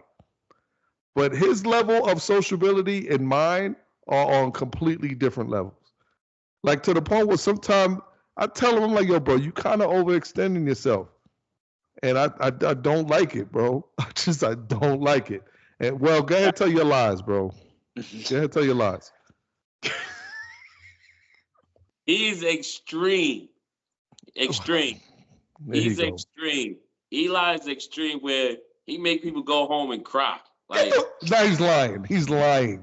Yeah, they hold his pillow and they be like, God. This dude is a stone-faced liar, bro. I'm lying? Yes, you lie. I don't make nobody fucking cry. And you see my big ass in the chair. You are extreme. Any fucking way. Yeah, I like. No, you hit the nerve. Fuck you, man. No, listen. No. You know what the thing is? You know what he's referred to? I'm a big person on people respecting my time. That's me. I need you to respect my time and respect. Like something just happened the other day at work, and me and him was laughing about it, and the other two brothers, it wasn't like we were in mid conversation between me, him, and he laughed because he knew what he was talking about. I just want you to picture the scenario. Imagine us four of us talking right now. We talking about some whatever the fuck we talking about. We're talking about this, and somebody needs, like Craig, somebody needs your attention for something. They don't say excuse me. They don't say hello. They don't say nothing. They just walk up in your face. Hey, yo, Craig, yo, look at this. Look at that. And don't even excuse the fact that we're in mid conversation, right? And I had to point it out to him. And I said, see, this is exactly what I'm talking about. People do not respect your fucking time.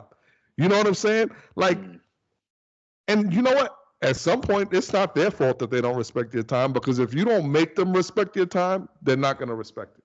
Set your boundaries. They're not going to do it. Like, respectfully, I will close the door in your face. And I don't mean like if I open it, oh, it's just you. No. If you knock and I answer, what's up? What's going on? How can I help you? If you're if you're talking about something that me and you both know is ridiculous, I'm ending that conversation immediately. And I'm going to close the door in your face. And I kind of don't give a fuck how you feel about it, because I know you're not going to fight me. And even if you did, there's a good chance it's not going to work out too well for you. But regardless to the fact, it's like, yo, just be respectful, man. Like, don't open the door and ask me about no fucking cups. What? Yeah, you see your face. I don't work for WB Mason, motherfucker. They're the official sponsors of the New York Yankees. Come on, E. You know what I'm saying? Like we at work dealing with all kinds of shit. Yo, and they call well for every fucking thing, bro. Call for everything. Yo, well is literally the Superman of where we work at. I shit you not. The only thing that he's missing is his own theme song. I'm shitting you not, bro. I'll sit there and I'll tell you. Like, I do his vacation relief. When he go on vacation and they see it's me, and they knock on the door, and I'm like, and I open, I say, yo, what's up? And they're like, oh, well, not here? When he coming back?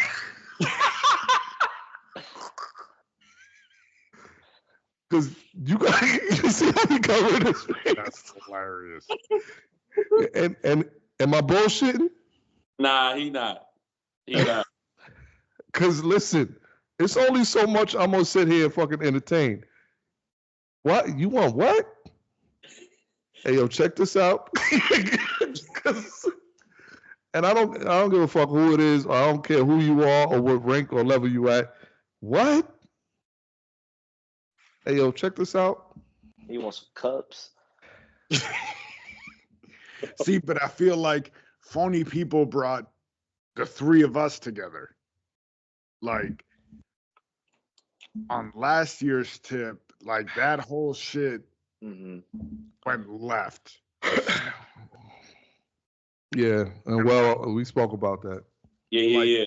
You had to, not that you had to pick sides, but it was like, you with us, or you against us. And like the night shit popped off, wifey threw some shit in the group chat, and the first people to call us were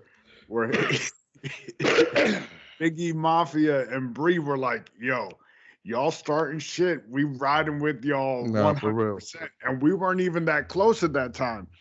Yeah, man. I appreciate y'all all for that, man. That support.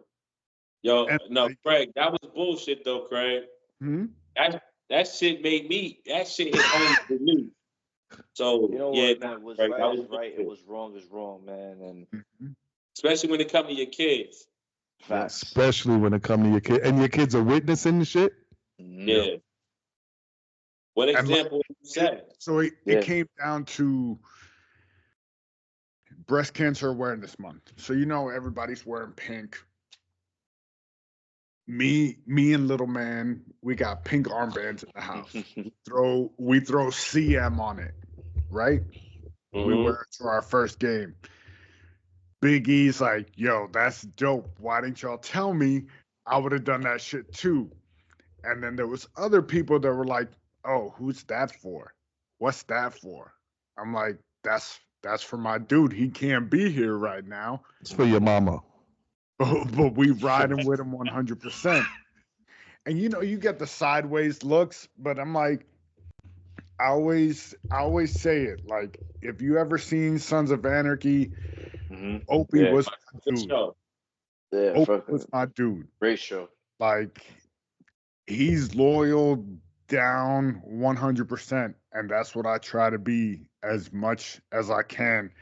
Greg brought me in on this shit to the coaching staff 2 years ago, and I'm like, yo, that's my dude. I'm riding with him. I don't give a shit. Like, y'all could feel a type of way if you want, but that's my dude, and I'm riding with him. 100%, bro. 100%. And he just mentioned it. Shout out to Sons of Anarchy, probably one of the top 15 shows all time. I'll give you. Top 15. What's 15 to 10 then? 15 to 10? 15 to 10, I'll go 15, I'm going to put 15 to 10, no order. I'm going to put Seinfeld, Golden Girls. Golden Girls out there. All right. You literally watch shows of the Golden Girls? Bro, are you serious? What's wrong with him? Why is something wrong with me? Because I get forced to watch Golden Girls with my wife, because my wife like Golden Girls. And how old is she? She 40. So then what's the problem?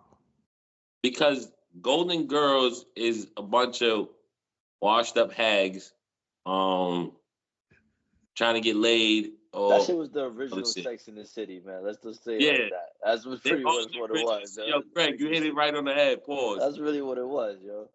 It was just a geriatric version of it. Yeah.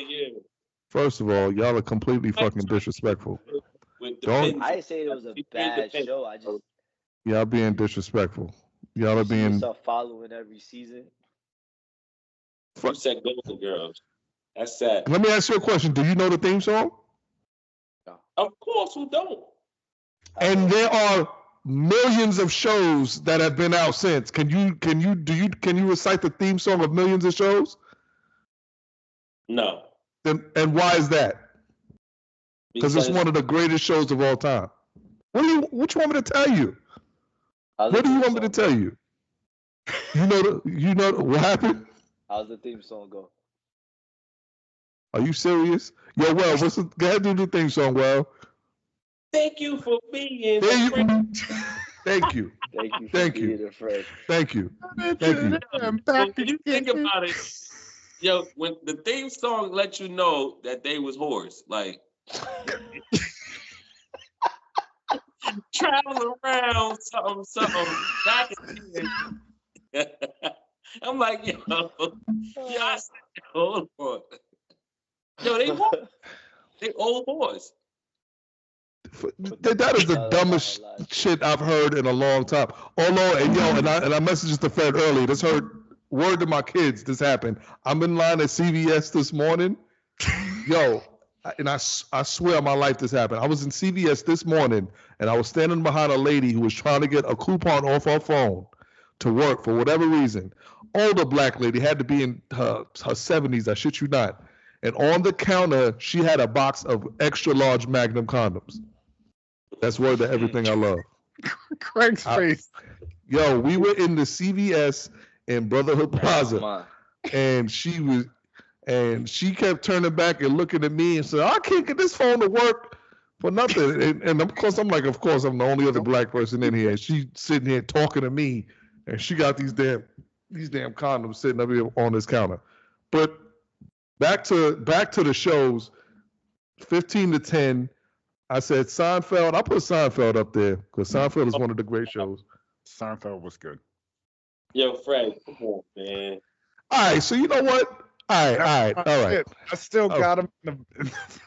We cleaned out our basement, and I found a box of old DVDs. I got like season 1 through 7 of Seinfeld in there. All right, so you know what? So how about we do this, Harlem World? All right. I want your list 1 through 10 of your shows all time right now, Mr. fucking Harlem World. Let's hear it, and watch it be all black shows too. Power. BMF. BMF is a show, but not my top 10. Season 3. Yo, y'all gonna laugh at me, and this people gonna look at me totally different. My favorite show of all time, number 1, and I'm a TV dude. I used to sit in front of TV. This Is Us is one of my favorite shows of all time. I'll ride with you on that. This Is Us. Yes, good show. Of all time? Of all time, bro. You know why? Because it put fathers on a higher pedestal that I've never seen before in any other TV show. And Lies. It hits different, bro. That show hits different. Lies. And that was an accident by me watching the show. My mom put me on it, and she didn't even watch after the first episode. But what? She's like, baby, watch this show. This Is Us. Oh my God, it's phenomenal. And I'm like, all right, cool. And if you tell me that and I watch it, I'm like, damn, I will binge watch that shit until the wheels fall off. She only watched 1 episode. I was like, Mom, this episode though? She like, nah, I'm only on season 1, episode 1. I'm like, what? You You told me this was a phenomenal show, man. You only watched one episode. Yo, wifey's going to Memphis this week, and that was her favorite episode of This Is Us. She was like, "Yo, I can't wait to go down there." Yeah, it's a good show. All right, what's the rest of your list? So we got 9 more shows to go. You ain't got to put them in no order either. Just give me your top 10 shows. Law and Order. Which one?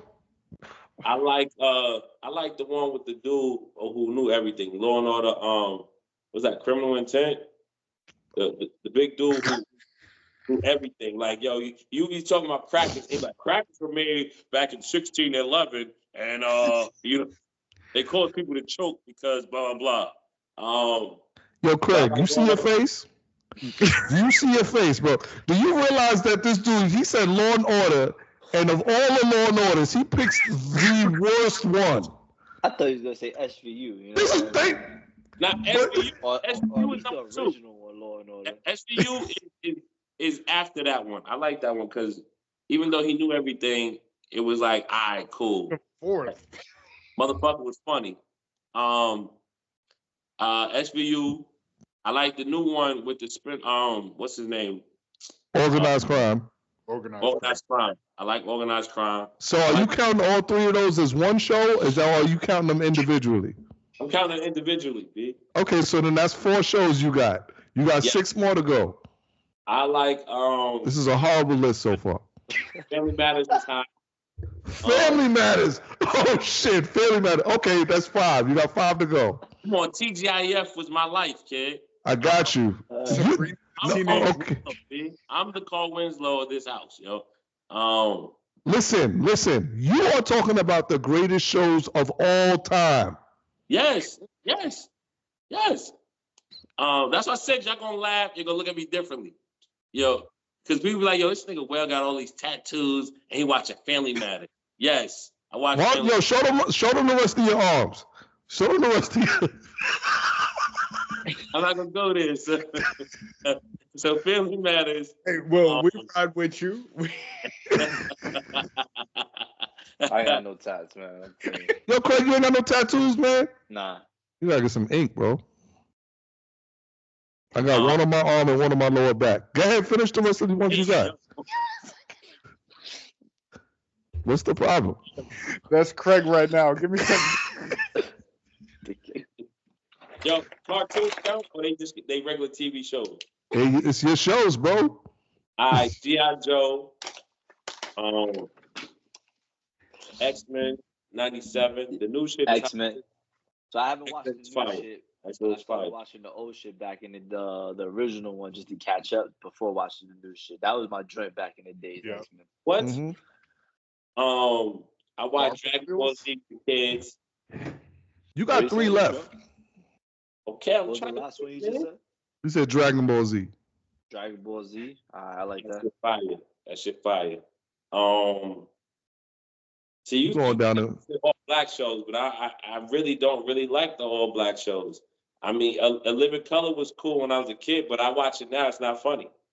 Martin is It up took there. you all this time to put Martin on your list.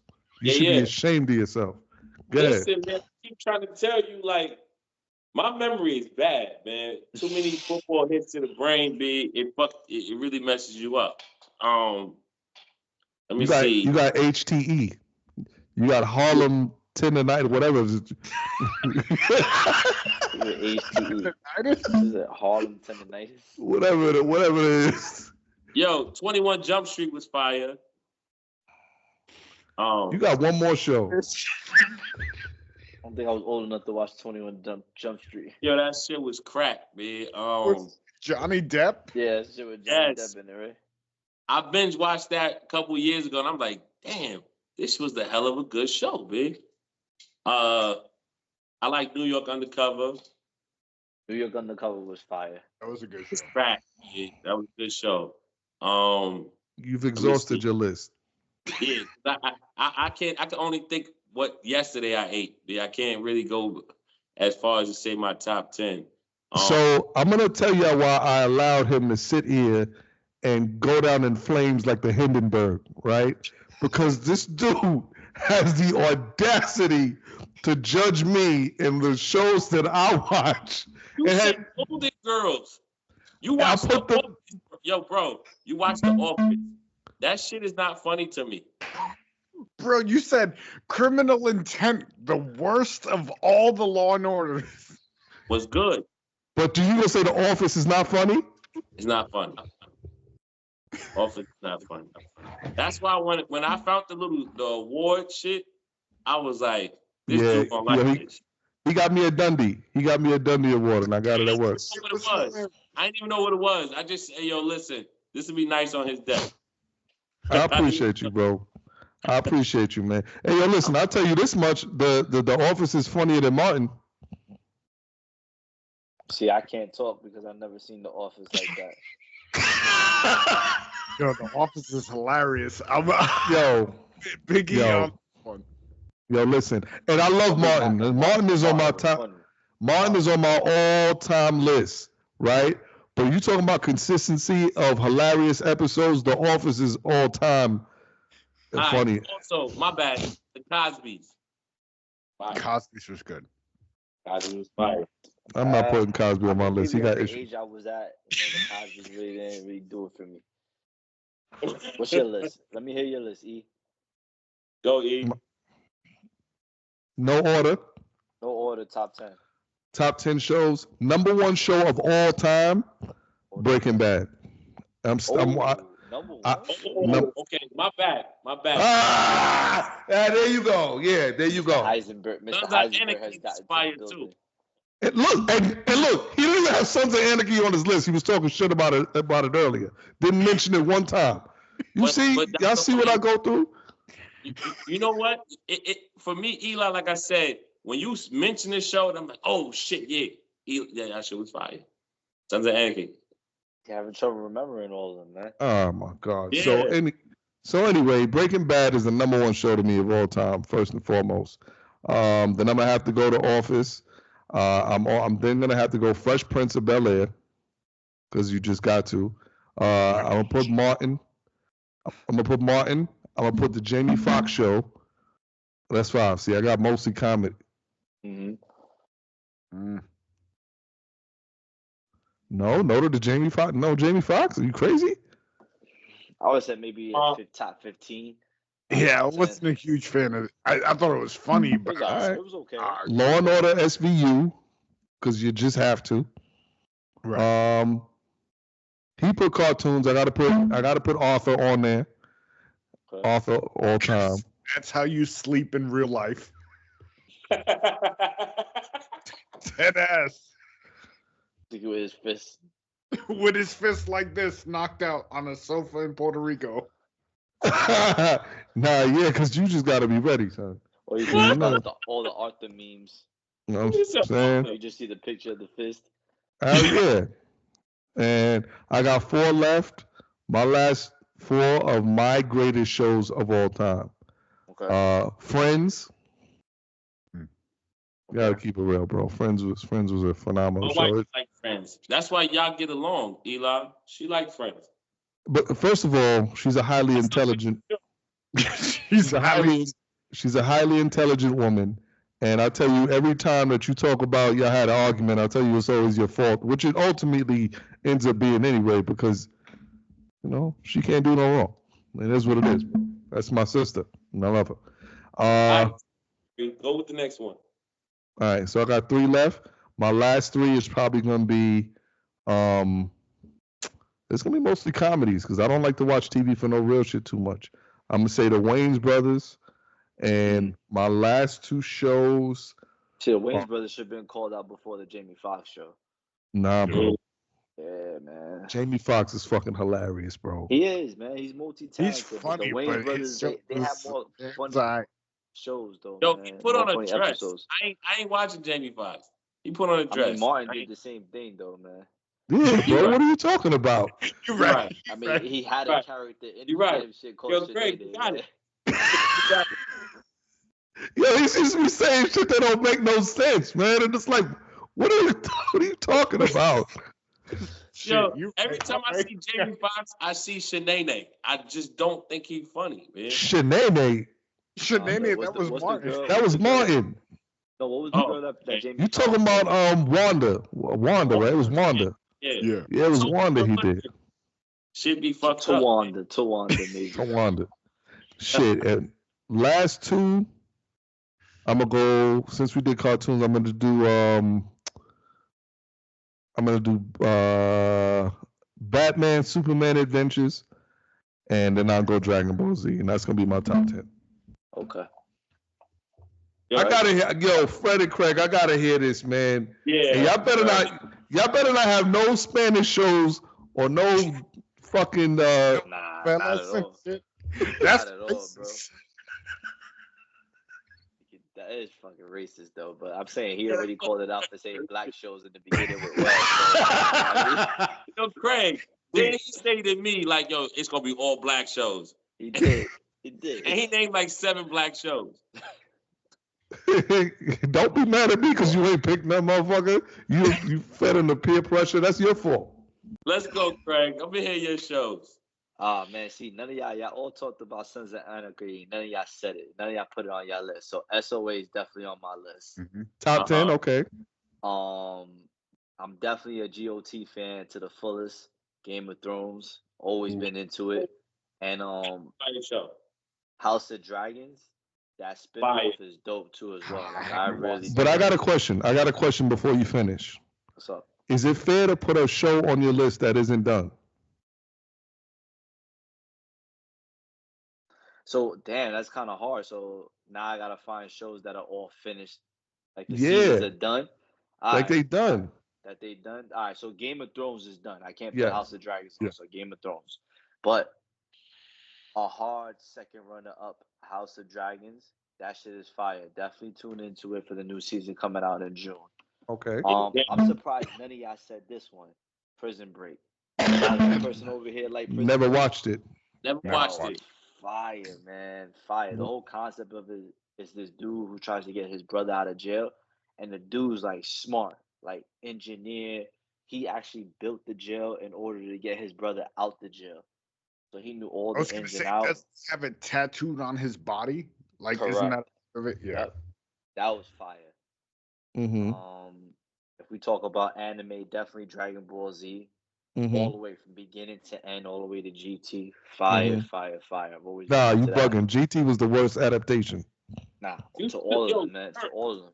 GT was the worst adaptation of Dragon Ball Z, bro. GT was one of the best. The development of it was always good, man. You're lying. The only reason you like GT is because you like the theme songs. Knock it off. That's my workout theme music. That's his. You know that's his workout song, though. I swear to God. The intro. So what's that, 4 or 5? That was 4. That was 4. All right. Definitely the Wayans brothers. I gotta throw that in there. That was fire. Martin's definitely gotta jump in there. That's 6. Damn. Let me see. Like, I really want to think back. You know what, man? As a young kid, man, Power Rangers was my shit. As a young kid, I like watching Power Rangers. The original. The original one with Tommy, the Green Ranger, all that other good stuff. Man, Tommy before they came out with the movies and everything, he was the villain. That was fire. Teenage Mutant Ninja Turtles, the original one, man, where they had the funny looking eyes and stuff like that. Yeah. X-Men. X-Men. All right. The original X-Men. Actually, I was watching that right now. Not too long ago, watching the episode of that, catching up. So they got it all on Disney Plus before they came out with the '97 one. Will was talking about the new one. 5. I heard. I gotta watch it. I heard. I'm at 8 or 9. That's 9. You got one more. It's 9. See, and then this shit is tough because there's a lot of episodes that are drawing a blank on me. I mean, seasons that are drawing a blank. I can't think right now. So this is 10 right here. Hold on. Come on, bro. Like now I feel like I'm doing an injustice leaving something out. Yo, how come none of y'all put all y'all older brothers? None of y'all put no game shows on there. Nobody say Price is Right, Wheel of Fortune, Jeopardy. Of our lives. It was more my grandparents that were watching that shit, man. Like I didn't really have no siblings that were watching that. It was like I wasn't into that shit. Y'all buggy. I never watched Supermarket Sweep. That used to be my shit, bro. I used to love that shit. American Gladiators. American Gladiators, I seen that, but I still wouldn't put that on my list though. Yeah, you got one more, bro. It'll make it difficult. Come on. Damn. Can't even name it, man. Damn. So you just gonna stick with the 9?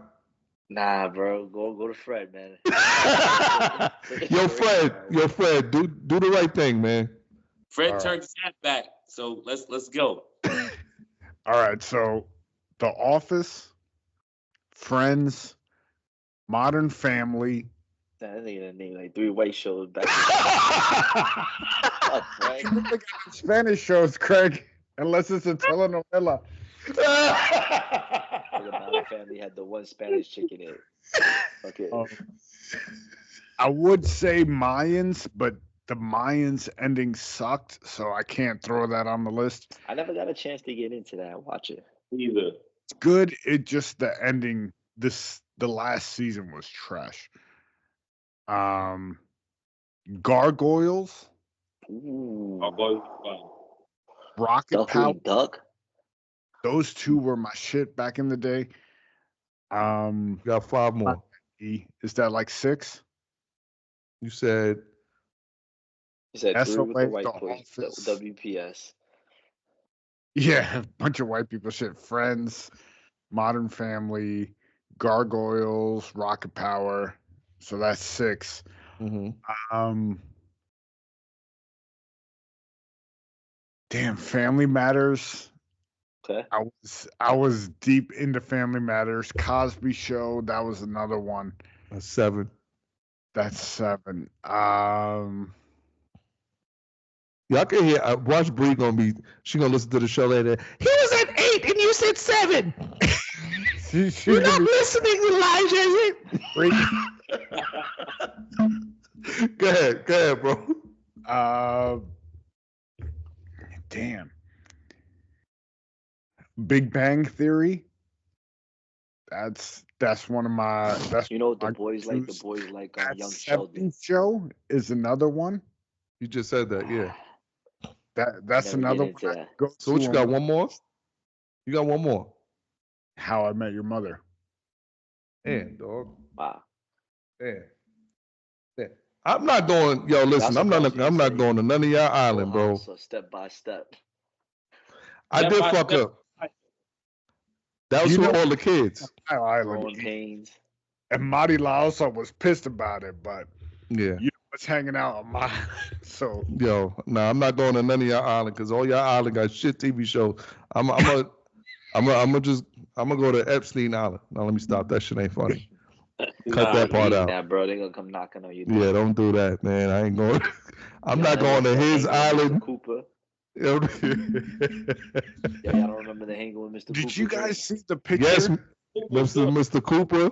You mean the show that Steve Harvey stole his show off of? Yeah, I remember that show. Damn, that's crazy. I didn't even think about that. He did. He stole that whole show. What was the other Saturday morning one? Was it like Street Guys? I think it was. We are the Street Guy. Fuck. It was like another school show. Like. I don't know what you're talking about. Remember Street Guys? Y'all. You just made that up. Y'all fucking around. He had the theme song and everything. Street Guys, Nah, you talking about some shit that was on public access. It was one of those Saturday morning shows after wrestling, man. Stop fucking around. Like, yo. Oh, no, bro. Nah, you wildin'. Yo, hold on. Time out. Before I go too crazy, I know we getting late in the hours and all of this stuff. Before we start wrapping up or whatever, I had said something about the Epstein joint earlier, like not funny, whatever. Can somebody say something about did he do it or did he not, man? Do you think it's a witch hunt? Diddy did it. Diddy did it. Diddy was clapping them cheeks. Meek Mills knows what it is. Oh my God, bro. Diddy did it. Yeah.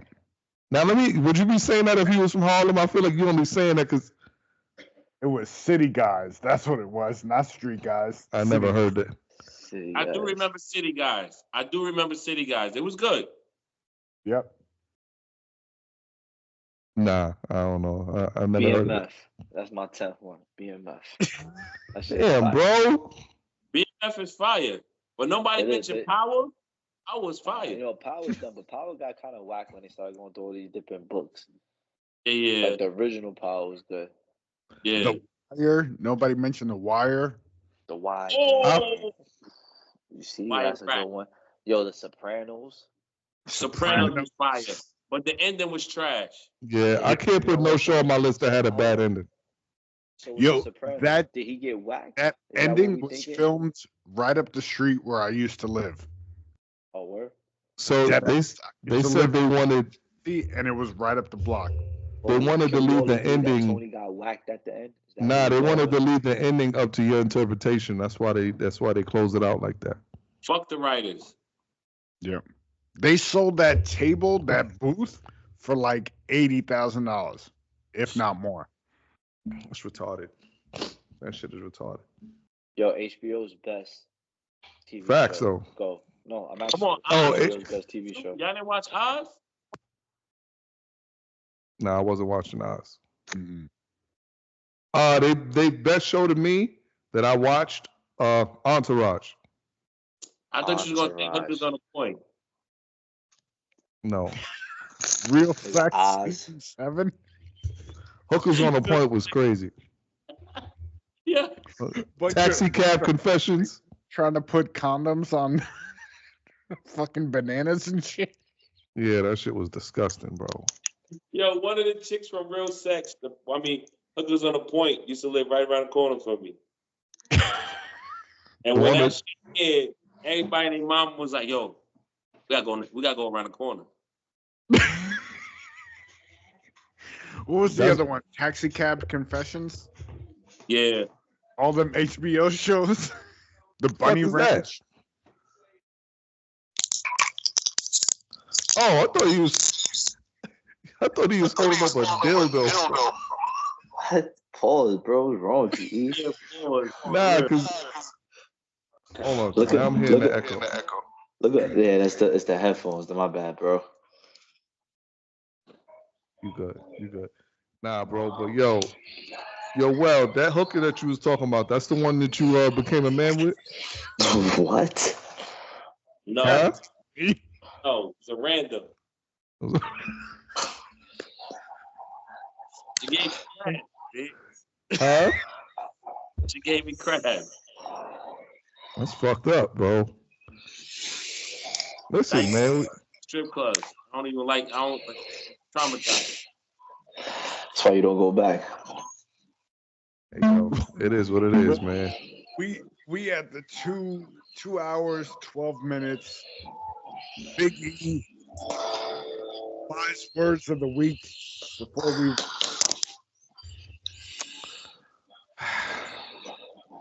Let me see. Yo, it sounds like somebody at a strip club, bro. Sounds like Alien. Yeah, what the fuck? Can't mash shit in the background. Yeah, it's definitely time to wrap this shit. It sound like somebody playing Doom. That's exactly what y'all probably hear. Yo, on that note, listen, man. I just want to say, watch your kids, man. Watch your kids. Watch who they're around. Do a reality check of the friends that they have and let them know that, listen, everybody that you call a friend ain't a friend. And the quicker that you open your kids' eyes to now of the people that they need to be around and the people that they should be around, the better off they'll be. Just because they outside playing with those kids and growing up with them and want to hang out with them, that's not necessarily who they need to be around. And as you can see, you grow up, you make better decisions, you make better life choices. Even now, people got fucking problems making good life choices about the people that they should be acquainted with and friends with, because the wrong friend will ruin your life. Yeah. This brother Weldon, and I told these dudes this story earlier. I was a young man when I started my job, and I was, I'm not gonna say I was easily influenced, but I was very inclined, right? And this dude was the only dude to tell me, yo, listen, living this way don't make you no man, bro. You need to do righteous things. And I've tried to be that way ever since.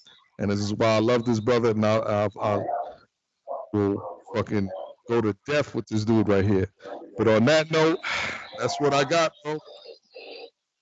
All right. So on that note, I want to say thank you. It's always an open invitation to Well and Craig. Thank you guys for coming on. We really Thanks for appreciate having us. coming on. Thank you. The Sports Frenzy Pod on Twitter, The Sports Frenzy Podcast on Facebook, Instagram, YouTube, OTBS on Facebook. Go like, comment, what you guys think. We appreciate you guys for listening, and we'll catch you next week. Hold on. I'm sorry. I know I do this sometimes, but I just want to say I know today they laid to rest NYPD officer Jonathan Diller, who lost his life in the line of duty. Just want to say rest in peace, man. It's not an easy job. Sleep in peace. Sleep in peace, my brother. I'm gonna drink this one to you, bro. God bless you and your family. And everybody stay safe out there, man. For real, for real. We'll catch you guys next week. Peace.